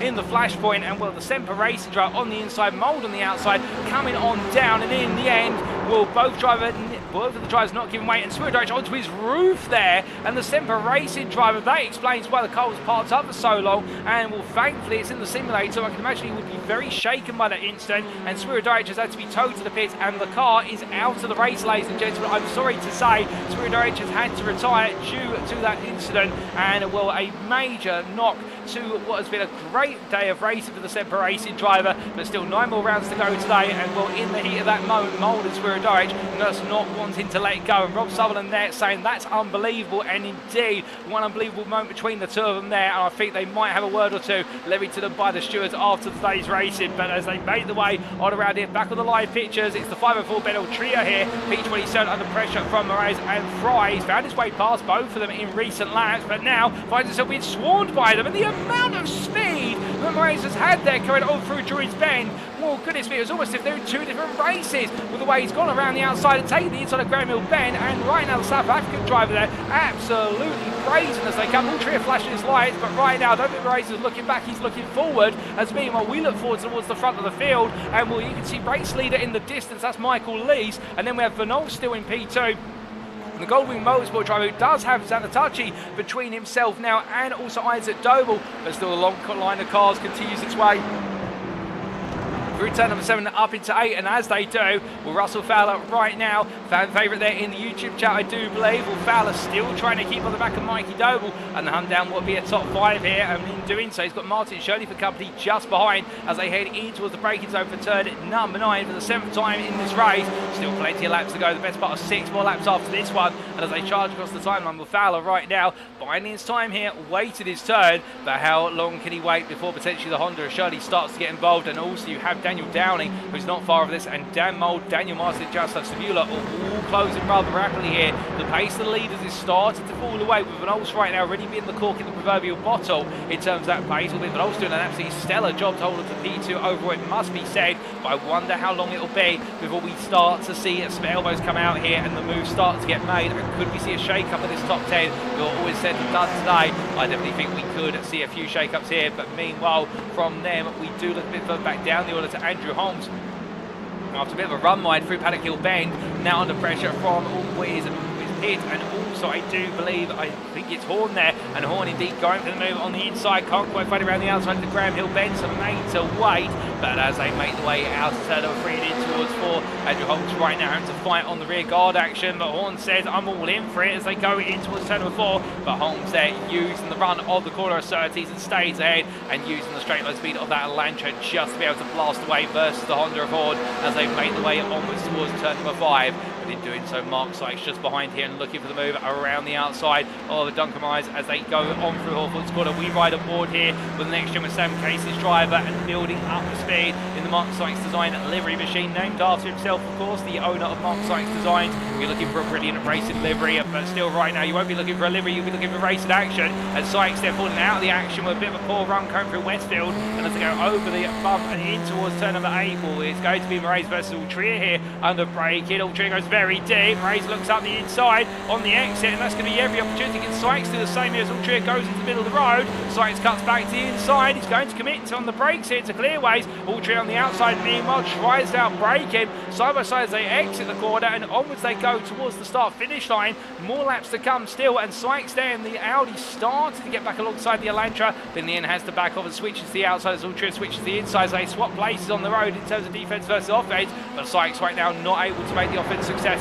But from then we look back to the bottom end of the top 10 here as it's all started to kick off in the fight for P9. Daniel Downing holding on here, the third place prime driver, throwing everything at this as he dares to dream to do so. But the Goldwing Motorsport driver under pressure of Jaroslav Sabula and Daniel Martin with then also Adam Delmont encroaching on the mix here. But Martin Shirley and Dan Mould just in front of Downing will be. You can see Shirley's broken away and is already harrying at the back of Russell Fowler. But as they come in towards the right-hander of Westfield, we can tell you off camera we have had a change of position between Mikey Doe and Isaac Doe, with the two brothers swapping places. And I think that's to enable Mikey to go hunting after Zanatachi. Meanwhile, Isaac Doe was focusing on acting as the rear guard in P5, and will, as Aura drives, make the way line astern here in towards Sterling's Bend. We look from them to further up the field, and Isaac Doe here under pressure on Russell Fowler, and he'll look at his rearview mirror and recognise this time he's got an old rival from the Prime class, albeit now a pro driver in the form of Russell Fowler. And for Isaac Doe, therefore his full process will be, while trying to hold off Russell for as long as I need to help my brother out, but when it's now looking precarious, he might let it go to make sure he can guarantee himself that P2 in the Prime class here today in this final race. Making the way up the hill and in towards Druids the 10th time. Meanwhile, Martin Shirley behind also there and looking menacing in the rear view. As from there we look back to just outside the top 20, and still brilliant battling going on here. This is Harry Gaylor versus Luciano Vitford, and also it's Garrett Gardner. Gardner up the inside, Gaylor being passed by the pair of them, and as they come through the right hand, Gardner will hold on to position for what is their P22. Vitford backs off and Gaylor tucks in behind. Meanwhile, from then we have had a change of P2, and it's gone the way of Mikey Doe, but Knowles has lost out, and so has Zanatachi. I'm not quite sure how that's played out, but meanwhile what we can see is Knowles now side by side through Hawthorne's got to be careful with the Audi driver because he is on course for a potential winning class. But Isaac Doble now will see his target in front and think, okay, now I've got a clear run to my rival for the Prime win, and Isaac Doble looking to make it back-to-back Prime wins in races 2 and 3 here as they make the way over the rise very shortly. But Knowles not backing out, but he takes a lot of apex curve there, that unsettles the car. Zanatachi still on the inside in towards Sterling, and Knowles now has compromised himself all that pace, and he's going to have Isaac Doble looking up the inside here in towards Clearway. It's going to be 3 wide as Russell Fowler looks up the inside as well. Now will Fowler back out? No, he doesn't. Isaac Doble does, but all still on the outside. Still Fowler commits 3 wide on the corner exit. Meanwhile, behind him, Martin Shirley says, can I play? There's not enough space, and there's not enough space for the 3 of them as Vanals goes round across the front of Fowler's car. Shirley avoids the contact just about, but Vanals' race looks backwards, and in this quick short period of time, it means the number 92 driver goes from a potential race win to ending up into the barrier there on the start finish straight. He has to wait for the entire field to make the way through, and what an awful way to end what was a brilliant drive for the Knowles at the front of the field. But the question is, how exactly did it start? Many will be asking. We take a look back, and this is how the story started. And as they made the way on through the corner of what was Sheen and in towards Sterling, you can see there the battle with Zanatachi really costing Knowles a lot of time in the process, and that is where we started to see it all go wrong for the Audi driver Goldwing as he made his way into the braking zone, and the helicopter picks it up from here. And as they made the way through the corner, you can see they're clean at first, but Knowles starts to come across. Fowler in the middle, Isaac Doe on the inside. There's not enough room, plus also a little bit of bump and scrape there by looks into the rear bumper of Fowler by Shirley, and Knowles in the end, we just find himself on the wide line in the wrong place at the right time to be turned into on the Goldwing Motorsport driver. It all ends in tears, and well, to see that from the perspective of what was Russell Fowler as he made his way on around. As we jump on board here with the Fontaine Esports drive, brave this was to go up the inside, and will have full commitment to the fault. The Knowles will not turn fully in, and at this point as well, he's got Isaac on his inside. You can see having to fight with the steering wheel, and Fowler at this point has got nowhere to go because he backs on the throttle. He's got Martin Shirley immediately behind him as well. So Fowler there, he would argue there's nothing I can do in this scenario other than keep my foot in and try to stay racing. But as we return to your live pictures now, ladies and gentlemen, still 2 laps to go here. The Knowles at the back of the field, down P41. But meanwhile, we look back up towards the top 10, and this is Martin versus Sabula as they go in towards turn number 2, and the RD Simsport driver battling with the Semper Racing driver. Side by side they go through Druids. Behind them, Adam Delmont also trying to sneak his way on in, and then we do have behind them the battle between Josie Doe with JB Dory, with Dory in there in the Audi RS3 all over the back of Josie Doe, but not able to find a way to pounce right now as they go in towards what is turn number 4. But as they do, whilst it's very tight between these guys, meanwhile inside the top 4, I tell you things were spaced out quite significantly between Michael Lees, Mikey Doe, Zanatachi, and also Isaac Doble. So therefore, we're going to keep our focus here on the bottom end of the top 10 and lower in the order, if you don't mind, as we do see here JB Dory looking around the outside of Isaac Doble. He tries to go for it, in fact goes for the cutback there, and Isaac just simply takes all the pace out of the car, and Dory in the end riding on the rear bumper of the Veloster driver, and the Audi for all its brunt not able to find its way through there, and Isaac Doe knowing exactly how to play the game of defense as they go in towards Sheen and onwards. But as they roll on through, there you see Dory getting the better run. He'll now find himself on the outside in towards turn number 8, but Isaac defending. Dory goes to the cutback here. It's all about momentum-based racing in these late stages, and Dory doing exactly that. He's now got the run on the outside. He's got a nose ahead as they go underneath the bridge, but as they head in towards clearways, Isaac Doe has got the inside. Matthew Addy started to get close here. Dory giving the space on the outside. White flag waves. Our race leaders have gone to the final lap, and as they make the way on towards turn number 1 here, Dory ahead of Isaac Doe. Well, not Isaac Doe, ahead of Joseph Doe, I should say, for P12. Can he get it done? Still side by side as they come off of Paddock Hill, but Jamie Dory does get it done in the end and takes the position with the last lap still remain to hold on. But from there, we do look a little bit further up the order to Martin Shirley, who has Dan Mould for company every step of the way, coming through turn number 3 here. And right now, it's going to be what is Russell Fowler, who's been allowed to break away after what was a very huge near miss for Russell Fowler on the start-finish straight in that contact with Samuel Olsen. Also, what was Isaac Doble and Martin Shirley. And right now, Shirley having to act as a little bit of a stopgap here to prevent the flow of cars from behind coming on through. But as they make the way down here, we ride aboard and look back from the rear of the RD Simsport car. And you can see there, Mould right now trying to look around the outside. Shirley going defensive. Meanwhile, behind us, Martin has a bit of contact with the rear bumper of Shirley's car. Flash of lights there from Mould, trying to get into the head of his rival. But from them, we look to the leaders, ladies and gents, because here is Michael Lees for JW Motorsport. And you see Mikey Doe putting all the pressure on, flashing his lights left, right, and centre. The JW Motorsport driver's only got one more corner to go, plus a run to the start-finish line to take his first win in the Pro Class on his debut in the Pro Class day. Can Lees do it as they come through the final corner? It's very close. He parks on Apex. Our Lees knows exactly where to put the car, and as he comes on through the final corner, he's going to do it, ladies and gentlemen. Michael Lees is going to take the checker flag for JW Motorsport, and Mikey Doble P2 pulls out a touch. He takes his first podium in the season, P3, ahead of Isaac Doble, who makes it back-to-back wins in the Prime Class, P4, Russell Fowler P5, Martin Shirley P6 ahead of Dan Mould, Daniel Down in back-to-back podiums in the Prime Class, then P2 for Goldwing Motorsport, P8 overall, Daniel Martin, Jasper Sabula complete your top 10, Alex Meredith in the end does get a podium today, and he fights his way through, albeit off camera, for RD Simsport for P15 overall, P3 in the Prime Class, ahead of Benjamin McCluskey and Alan McCain.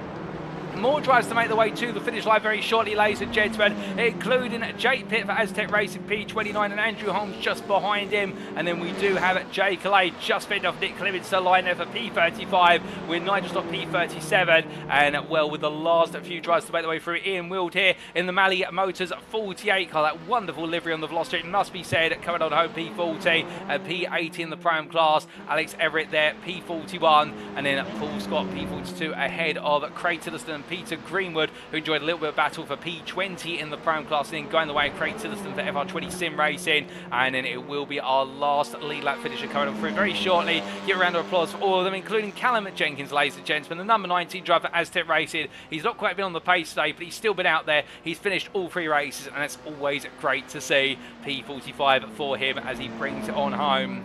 But as he does so, we look back to the man who really has sprung a surprise lap. I think he'll be surprised himself at the fact he's brought home his first overall win in the Pro Class. Michael Lees for JW Motorsport. He's pleased with it. You can see him weaving the car from side to side, and as he makes his way in to the pit lane, I can't quite imagine any other situation other than absolute jubilation for the 55 driver as he comes on down pit road and makes his way to a stop very shortly. And Isaac Doble just behind, a win in race number 2, a win in race number 3 in the Prime Class, and started off strong, much like in season 4, and that's the way you want to start a season. There's no doubt about it. As we are a little bit further behind there, Harry Gaylor bringing home P5 in the Prime Class, P22 overall, his first top 5 of the season in the class. He'll be absolutely pleased with that after what was a difficult race 1 and 2, and as they all come to a stop very shortly, all the drivers here getting themselves settled down, and Jay Calais picks up his first points in the Prime Class with that P35 overall, because it equates to P15 in the Prime Class there, so gets a point on the board.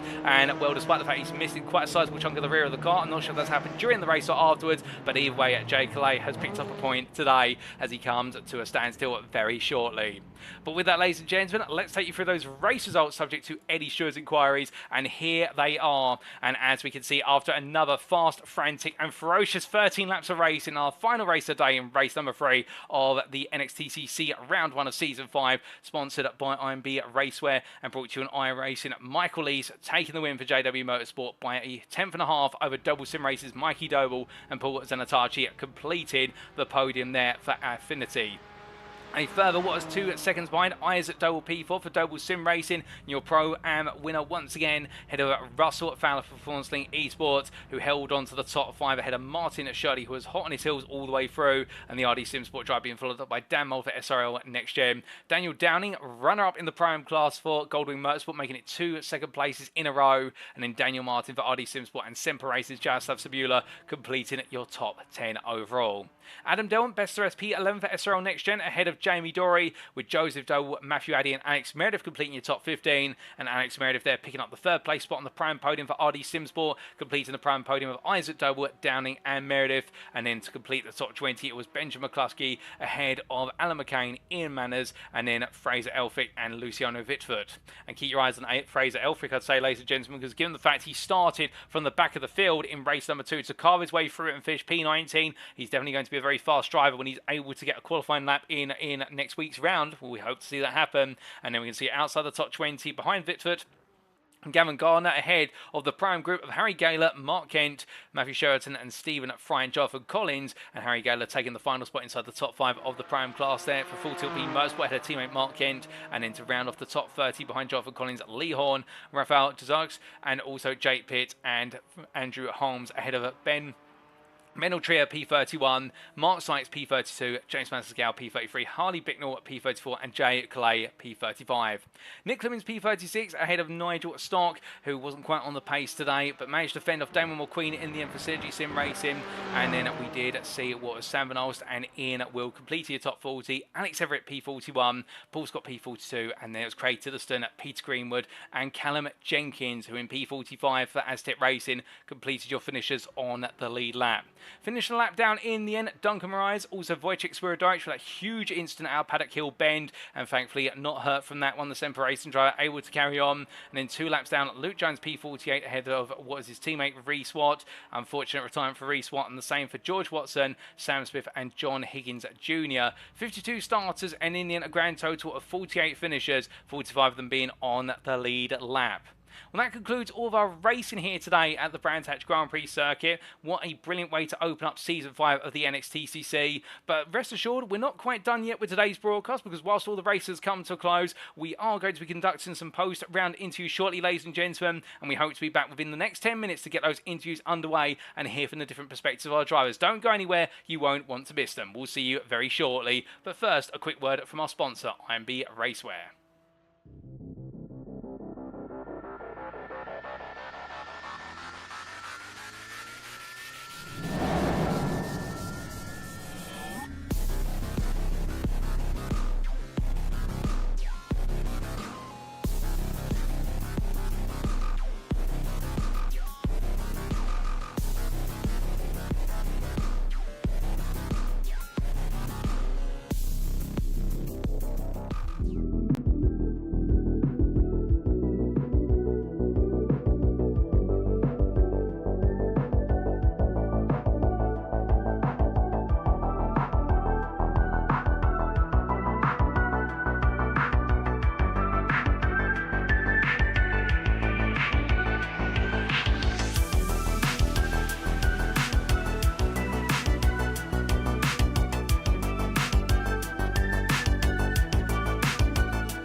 Alrighty, ladies and gentlemen, we are back then for our post-round interviews with our 3 volunteer drivers. And today we're going to be hearing from 2 pros and a pro-am, and we're going to be hearing from one of our new stars in the pro class of Michael Lease, first and foremost for JW Motorsport. And we'll be hearing later on from Mikey Doble in the pro class, defending champion, to hear his thoughts on the racing today. But between them two, we'll have pro-am classes Alex Meredith on the full, and then rise back up through the order for the RD Simsport driver in what was a difficult race number 1, but a great race 3 to end the day. But let's kick off without further ado with Michael Lease, and as he joins me in at the interview room now. Good evening to you, Michael, and well, you couldn't have asked for a better way to make your debut in the pro class, surely. I mean, qualifying in race number 1, perhaps nothing to shout home about, but race number 2, some progress being made in P13, and race number 3, your first ever pro class win. It must feel special. I mean, it's not a bad feeling, Paul. I'll tell you that. Yeah, no, yeah, first win and in the new colours, in the new team. It's yeah, it's exciting times. Oh, 100%. And with it being such a great day today, of course, I have to ask, for this season, of course, stepping up into the pro class and going with the Hyundai Elantra, it's a new step forward, but what drew you towards the Elantra? Well, I just thought the last time I had a proper good run and I won the Pro-Am Championship, I was in the Elantra. And as much as I said I didn't like it, I was obviously quite fast in it. It just feels a little bit more stable than the Veloster. The Veloster on the brakes, I had quite a lot of moments last season and yeah, ended up in some not so good situations from getting loose on the brakes. So yeah, this one's a lot more stable on the braking, which allows me to brake a bit later, brake a bit harder, and yeah, seems to have done the trick. Oh, most definitely. And coming into qualifying then, given the fact that the Brands Hatch Grand Prix circuit, a circuit where every corner is pivotal, and we saw the top 37 at the end of qualifying separated by just shy of a whole second, and you find yourself practically right in the middle, P16. How's qualifying for you? Yeah, I mean, I didn't think I was doing that badly. You know, I thought the time was okay, but well, yeah, 16th place. I mean, it's a competitive field.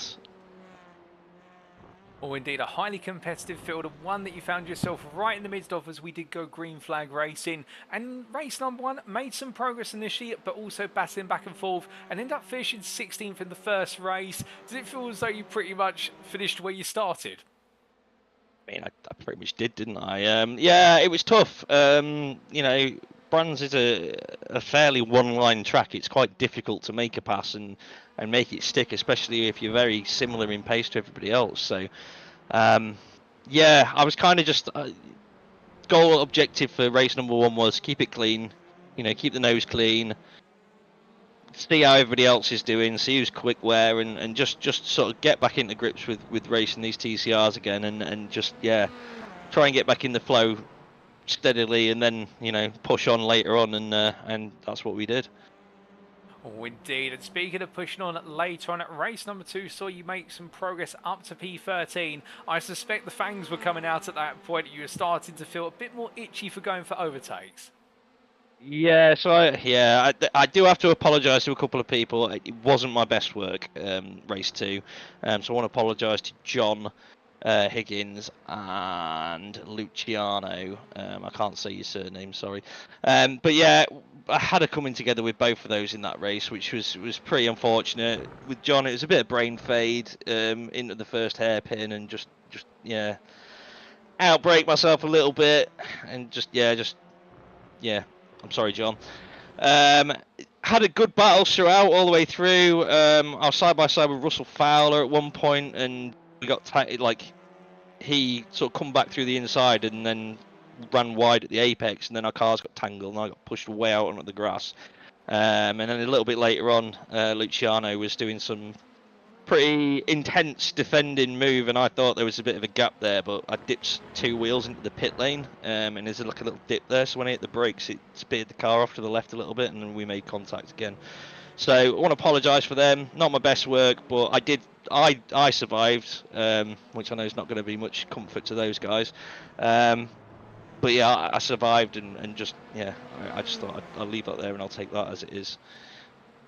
Wendy, it may not have been your best work in terms of race number 2, in terms of the way things played out, but still a positive did come out of it in the fact within the reverse grid, the top 14, and starting on that front row for the final race of the day. How did that feel? Kind of nerve-wracking after the after how intense the first 2 races had been and the pace that I'd seen. I was like, am I just going to get swallowed up, or So the plan was immediately. I saw it. There was a pro-am on pole. One of the new guys. I can't remember his name, but he's in the golden white car, Audi. And I just thought, right, get him into turn 1. If I get a good start, get him into turn 1, and just don't look back. Just don't look back and just go. And that's what I did. So I put my head down. It took me a while to actually make the break, but eventually I did manage to pull a bit of a gap. And that won me the race, because as you saw at the end, once Mikey got through, he started bearing down on me pretty quickly. By that time, I sort of was trying to manage the gap a little bit, but he was coming a lot faster than I thought he would. So when we got onto the last lap, I just thought, okay, just keep it clean, keep it safe, keep it out the wall, keep it on the track, and we've got this. And even though he was coming, I see him flashing his lights. I was like, don't look in the mirror, just take your lines, and even if he catches up, he's got to get past you, so just hold the inside. And that's what I did into the last corner. I thought he'd try and overtake me on the inside, so I just hugged it, and he pushed me across the line for the victory.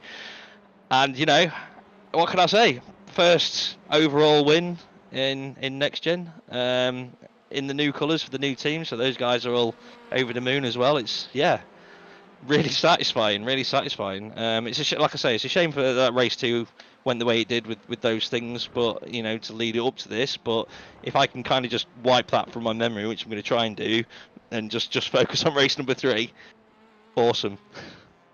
Oh, most definitely. And of course, a great feeling to bring home that win despite the pressure of Mikey Doble, defending champion from the season, right on your heels. And just with regards to the switch to JW Motorsport, I had to ask, how has it felt acclimatising to the team? Of course, a regular on the grid, a team that's always been pushing above its weight, whether it's in at the pro or the prime class, and you're part of a very good company of drivers.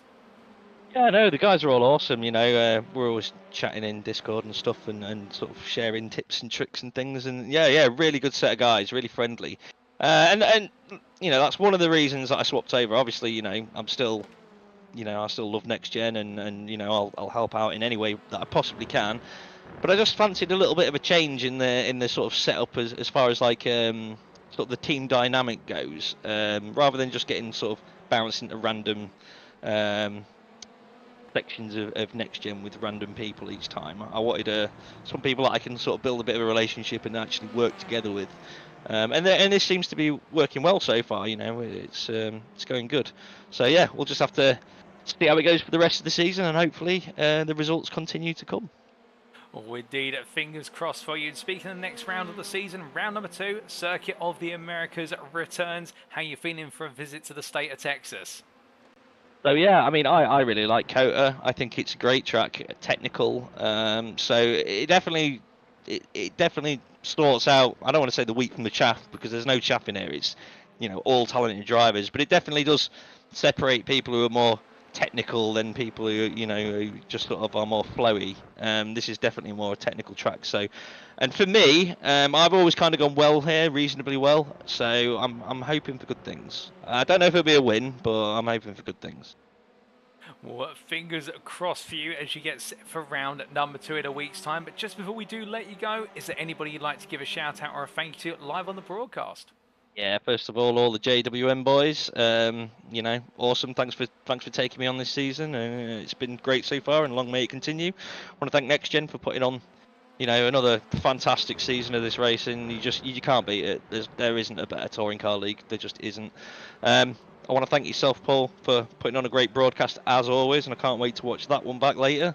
I want to thank Mikey Doble for that race at the end there, and making me sweat. And just everybody really, anybody watching in YouTube or Twitch.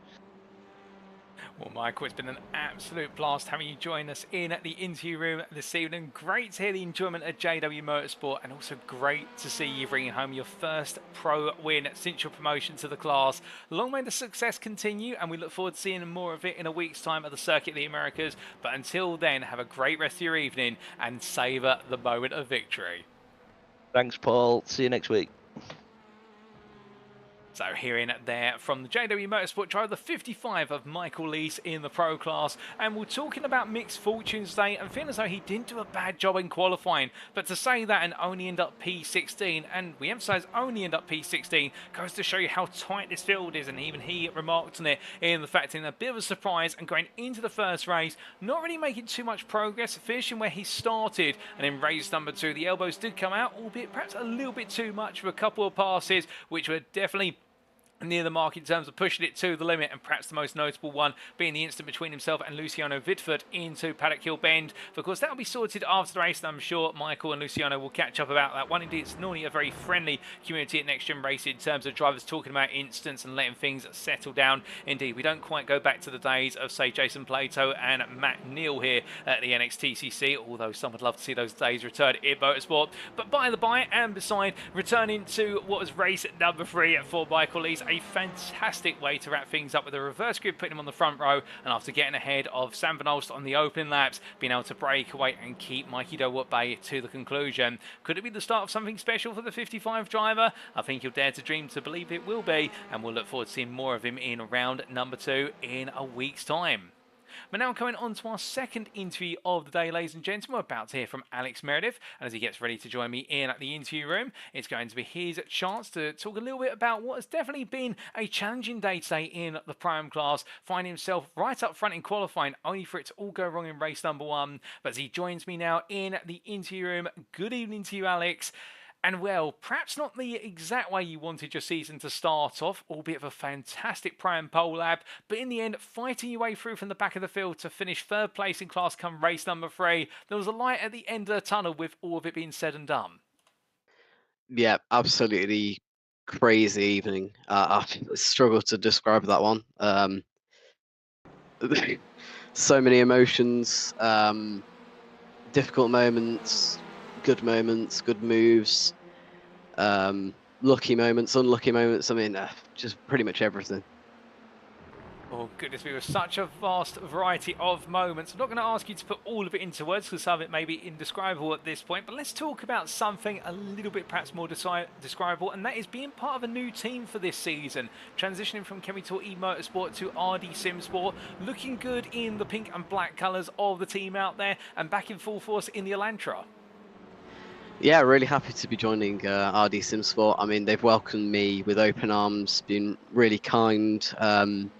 You know, they've helped me along the way here. They've, you know, even after race 1, they were just saying, you know, get it past me. We can still get a good result, and we did. So I just really want to thank them. It's been great working with them. That's absolutely great to hear. And of course, sticking with the stalwart of the Hyundai Elantra, and with that in qualifying, looking very strong throughout the qualifying session, and in the end able to put it on pole by no mean feat given how close the field was.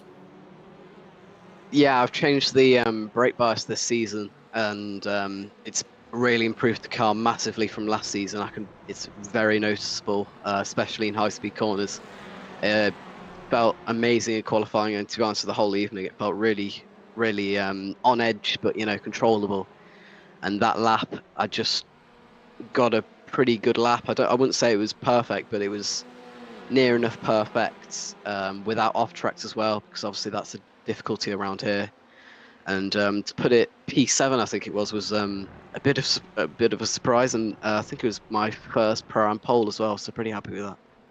Or indeed, a pole to be proud of, your first ever Pro-Am pole, and coming at a key day in the season, indeed the first one. You could say it's the pole position you've taken without anybody having success, Ballast, so arguably, much like Mikey Doe would say for his overall pole position, you are technically the fastest Pro-Am driver, and that won't be disproven for the rest of the season.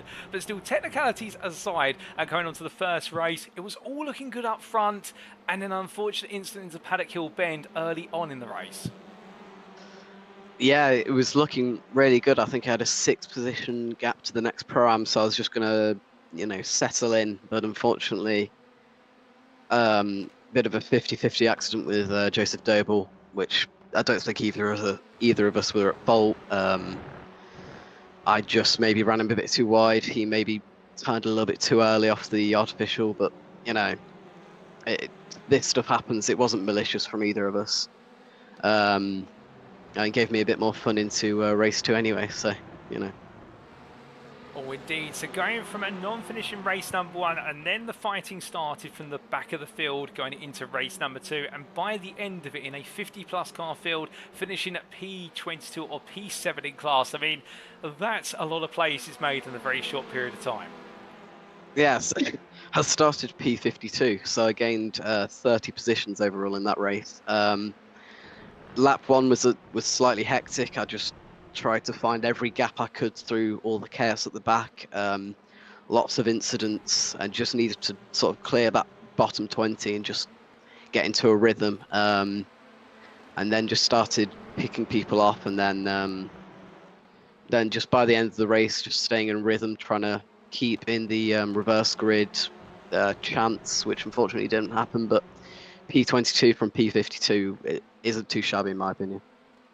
Oh, indeed. I would definitely agree with you on that one. And then going into race number 3, not quite an opportunity to take a reverse grid pole with the number 14 being drawn from the lottery bowl, but still more fighting ensued and fighting your way through the P15 and with it a 3rd place in class. So eventually getting the podium you were looking for in race number 1, albeit having to do it the long way round.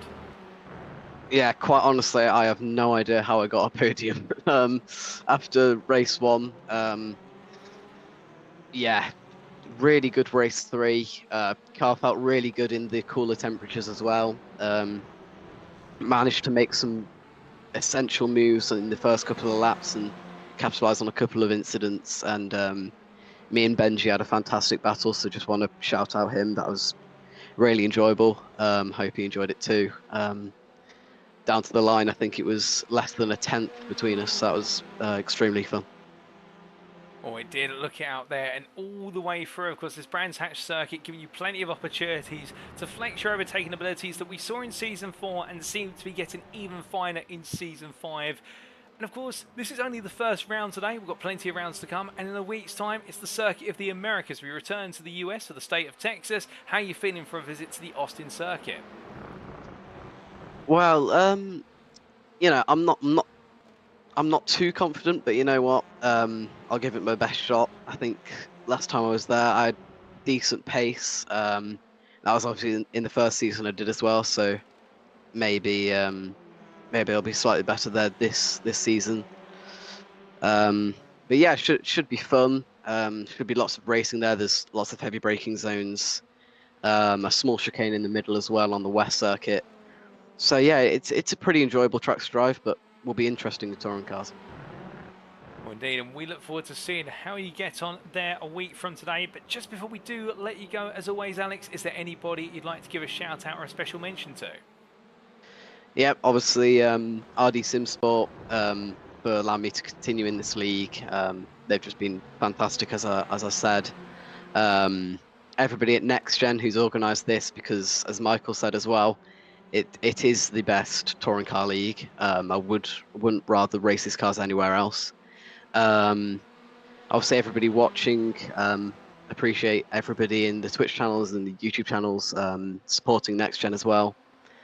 And yeah, that's pretty much it.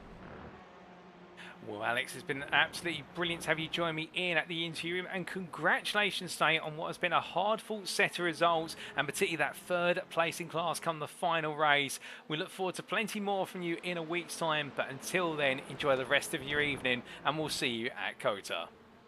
Thank you, Paul. You too.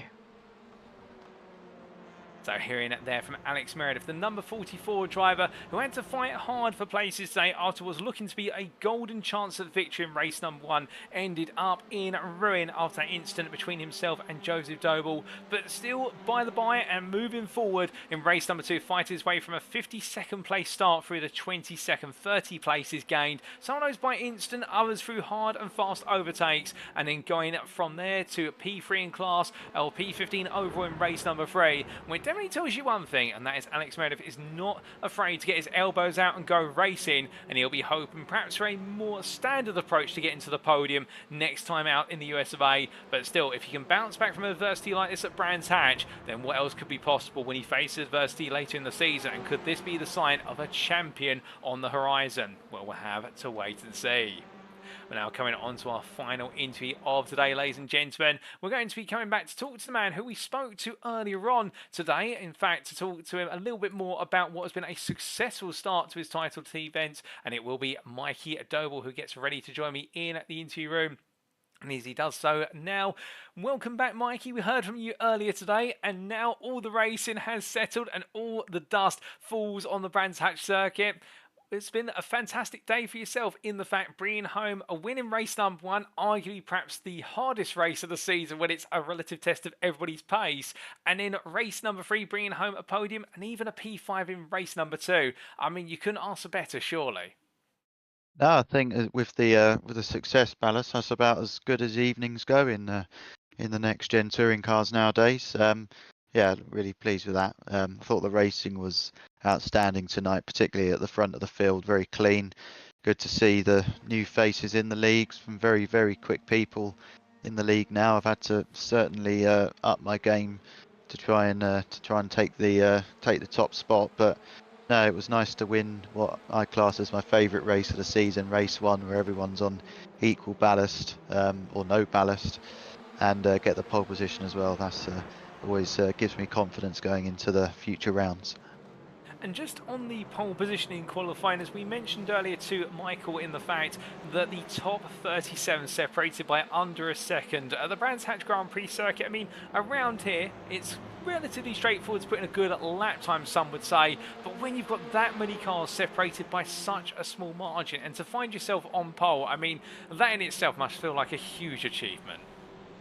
Yeah, like I said, last season my highlight was doing the lights to flag victory at Monza in race 1 as well. But no, I'd say that the GP circuit at Brands isn't one of the easiest tracks to string a lap together.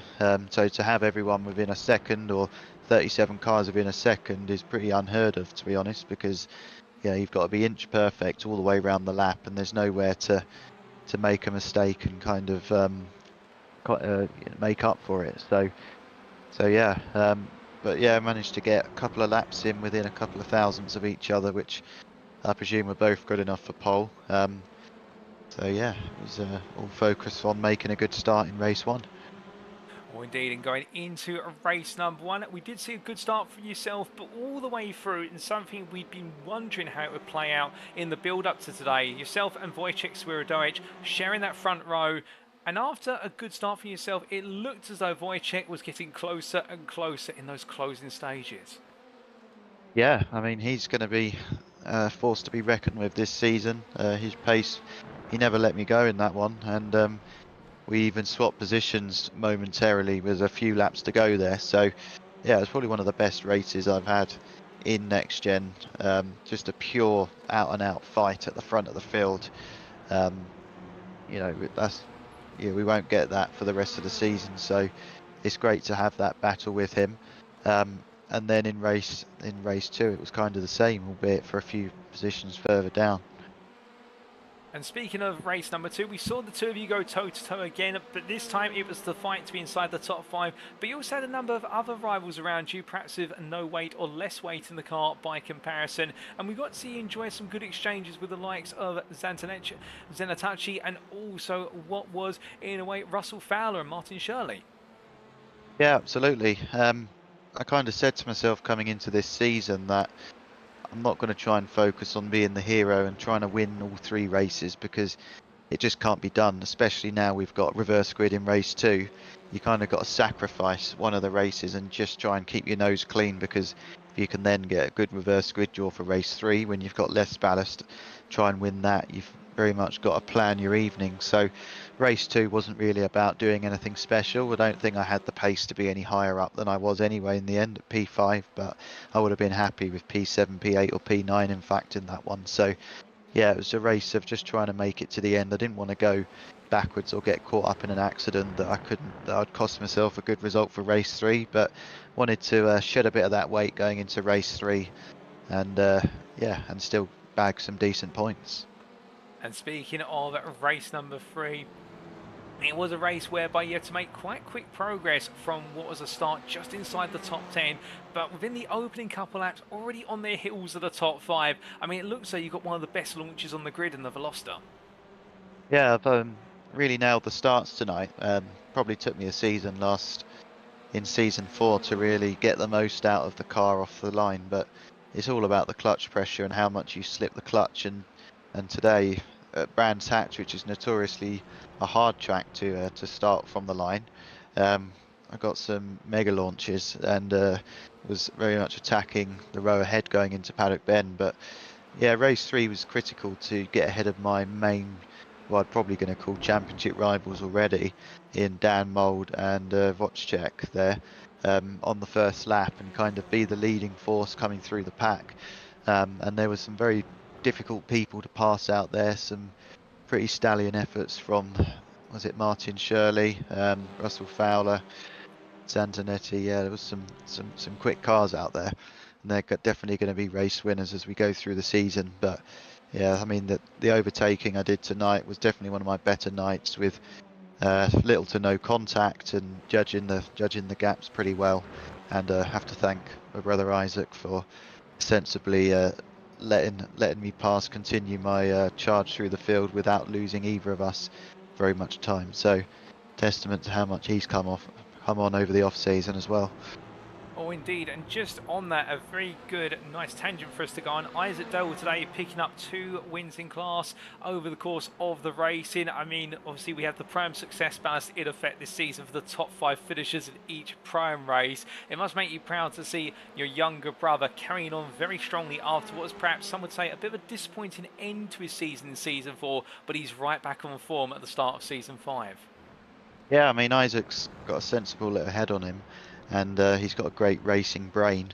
I think, unfortunately, where he is a little bit too conservative in maybe previous seasons, it's got him into a little bit of trouble, and he's got unlucky with getting caught up in other people's accidents. But now he seems to know where to be aggressive at the right time and where not to be.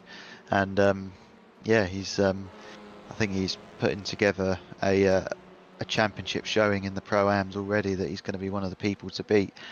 And he may have some new equipment turning up throughout some point this season, so his speed is only going to get faster.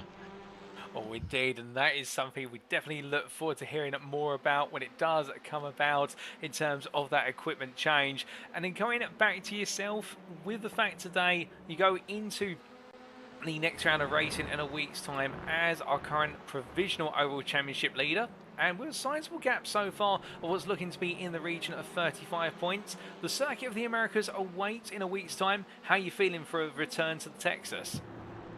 Well, I'm loving the sound of 35 points. I think that's the biggest championship lead I had, or more than a lead I've had all of last season. But yeah, I seem to remember when we went there a couple of seasons ago, I was in the Elantra, which wasn't a favourite car of mine, to say the least. But I think it's going to be a tough track to carry the ballast. There's a lot of slow corners, sharp hairpins there, quick change of direction, where a light car is really going to help you. I think maybe if we were at somewhere like Brands Hatch again, the weight doesn't quite hurt you so much with the fast flowing nature. But yeah, Cota's going to be tricky. It's going to be, I think, if I can qualify maybe in the top 15, I'll be really happy with that. But as we've seen, 37 cars covered by a second, and sometimes the ballast can cost you an effect of up to a second. So, you know, one poor qualifying for myself, and you could see me quite easily outside the top 25, and then that will really turn the evening on its head. So, like I said, I think I'm going to have to try and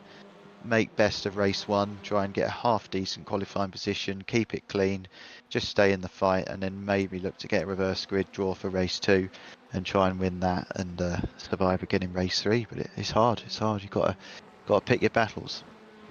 Oh, indeed. And, well, we do know that you're very good at picking your battles on circuit, whether it be strategically or more tactically in the racing. And we look forward to seeing how you employ that mentality in round number 2 a week from now. But just before we do let you go, Mikey, is there anybody you'd like to give a shout out or a thank you to live on the broadcast tonight?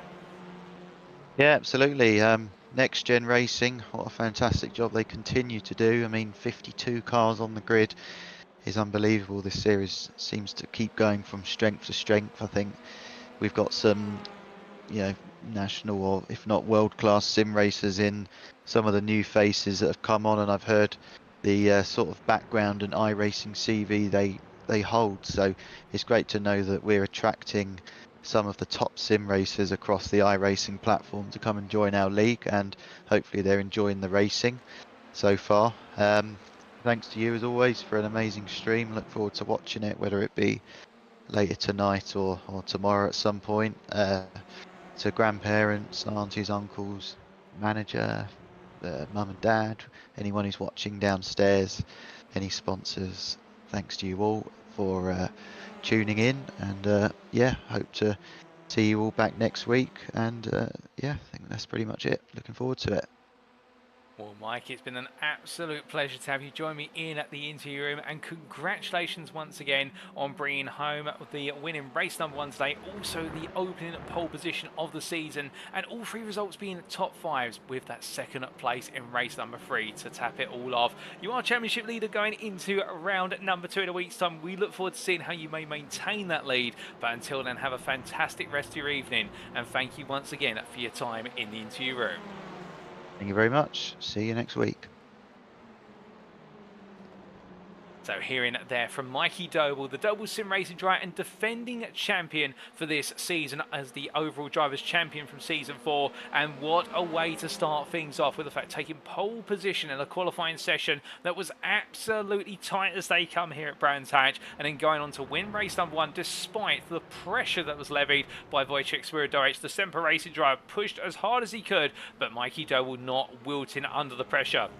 Race number 2 saw that theme continue, finishing P5 and an overall top 5 that did quite nicely in setting him up for success in race number 3 and getting one of the best launches on the grid at the start of the race from what was just outside of the top 8 positions, and very quickly launching himself into the top 7 and working his way through in towards a potential victory, but in the end couldn't quite find a way to knock down the door of Michael Lees to bring home the win, but will take a P2 all the same. I know that's a big set of points on the board to start off the season bank account, and for Mikey Doble, well, the circuit of the Americas will be beckoning, and he'll be looking to try and make that 2 out of 2 in terms of leading the way up front.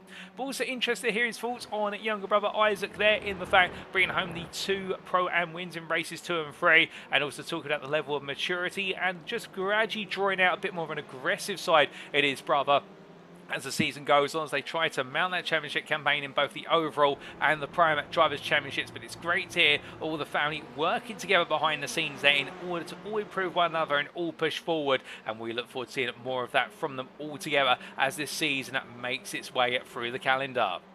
But with that, ladies and gentlemen, that now concludes our post-round interviews for today. And you've heard from the 3 drivers of, firstly, Michael Lees from JW Motorsport in the Pro class, then Alex Meredith from RD Simsport in the Pram class, and just now from Double Sim Racing's Pro class driver of Mikey Doble. Congratulations to all 3 of them on their performances, and thank you to them all for joining me in the interview room. Now, just before we begin to wrap up, ladies and gentlemen, a number of you asked for this come the end of season 4, and we listened. So we are now going to give you an update on the overall Drivers' Championship after 1 round of racing. And as you can see here, we start off with an update on the top 30 of the overall Drivers' Championship. All these results provisional, subject to stewards' inquiries, of course, and it is Mikey Doble who leads the way on 151 points ahead of the 116 jointly of Adam Delman and Dan Mould. Indeed, what a gap there, 35 points the gap already. And well, for Doble, he'll know that gap's not going to stand long given the way success ballast ebbs and flows the race in between drivers, but it's a great way to start the day.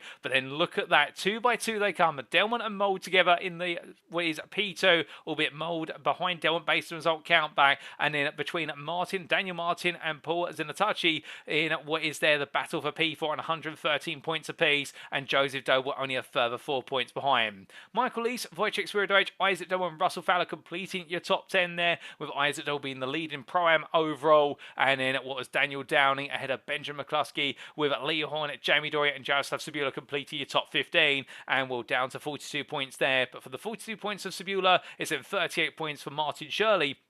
We had Matthew Addy, Matthew Sheraton, Alan McCain, and Luciano Vidvoid, or not Vidvoid, Vitfoot, we should say, completing at the top 20. Alex Meredith only outside the top 20 based on result count back in P21, ahead of Sam Van Olst, who'll be absolutely ruined what could have been a huge haul of points if he'd been able to finish the race inside the top 5 over in the final race of the day, but still not to be dismayed there, and the Goldwing Motorsport driver has to take it in stride. The fact he showed phenomenal pace in race number 3, it definitely has put down a huge marker for the season, with Gavin Garner just behind on his result count back, and then William Guthrie and Ian Mans completing your top 25. Luke Jones P26 had John Higgins Jr., and it's Harry Gaylor, Rafael Travazax, and what is there? I do believe Fraser Elphick completed your top 30 on 14 points. We then come on to the Provisional Pro-Am Drivers' Championship, and here we can see leading up the way Isaac Doble on 160 points, and those back-to-back wins, plus also what's that second place in the first race of the day, all rewarded him nicely with only a 15-point advantage, but a key one over Daniel Downey, and the back-to-back podiums for Downey in races 2 and 3 also benefiting him very nicely there with Alan McCain. Meanwhile, the best part of what is 29 points behind in P3. It's then 15 points to Matthew Sheraton, with Luke Jones completed the top 5, and then Sam Van Olst P6 ahead of Alex Meredith, with Ben Altrier, Mark Kent and Harry Gaylor completing your top 10. And what a brilliant set of battles there for the bottom half of the top 10, with Gaylor just squeezed his way on through ahead of Jake Pitt, and then Paul Scott, Stephen Fry, Jay Calais and Mark Sykes completing the top 15. And then come on to what is outside the top 15 to wrap up the Prime Provisionals. And as we can see, James Spencer Scout, Jonathan Collins, Craig Titherston, and Harry Bicknell complete what is there your run to P19. Well, not Harry Bicknell, my apologies. We keep saying his name incorrectly. We'll get it right one day. Harley Bicknell, we should say. And then what was it? George Watson completed the top 20. And Callum Jenkins completing the top 20, as our eyes do deceive us. George Watson P21 when he get it right this time. And then Nigel Stott ahead of Duncan Moraes, followed by Gabriel Yilmaz, Peter Greenwood, and then it came down to Mr. Joy in P26 there to wrap up the standings. But with that, ladies and gentlemen, those are the provisional standings. And now it is time for us to wrap up. Thank you very much for watching, and if you have enjoyed today's show and you want to know more about the Next Gen Racing community, then we do recommend you check out our official website first and foremost. That's nextgenracing.co.uk, whereby you find out all the latest details regarding our series and leagues, and also on top of that you find out a little bit more about us behind the scenes here at Next Gen Racing in terms of what we do on both the virtual and the real world circuit, where a number of our drivers also being what are drivers not only on the simulator but racing drivers on at the real circuit, or if not that, track marshals. But if you don't want to go to our website, perhaps you're more inclined to follow us on social media, one of the best place to go to then it would be our Facebook group. That's at facebook.com/groups/NextGen Racing, where you can find out all similar information and more and get to know us behind the scenes there. And we'd also like to take this moment to say a big thank you to our sponsors, without whom it wouldn't be possible to run these series, including PowerMax, Next Level Racing, Mark Sykes Designs, Joyce Design, Sam Cases UK, Douglas Motorsport, Benji Sim Photos, and last but by no means least, our title sponsor for this season, IMB Racewear. And well, we did speak to their CEO earlier on in today's broadcast, and thank you once again to Ian Berryman for offering us the time to have a little conversation about IMB Racewear, and again providing his support behind the NXTCC for Season 5. But now, ladies and gentlemen, attention's turned to the next round, and on Tuesday the 14th of November 2023 we continue the story with round 2 of 10 at the one and only Circuit of the Americas in Austin, Texas. It's going to be hot under the Texan sun, and who will be able to do the two-step in order to be leading the way into round number 3? Well, all that and more we'll find out in a week's time. But until then, we've been Next Gen Racing. I've been your host and commentator, Paul TX141 Walsh, also known as Britain Spit, depending on what media you follow me on. And until next time, remember to stay well, stay safe, stay smiling, but most importantly, remember to stay on track. Good night.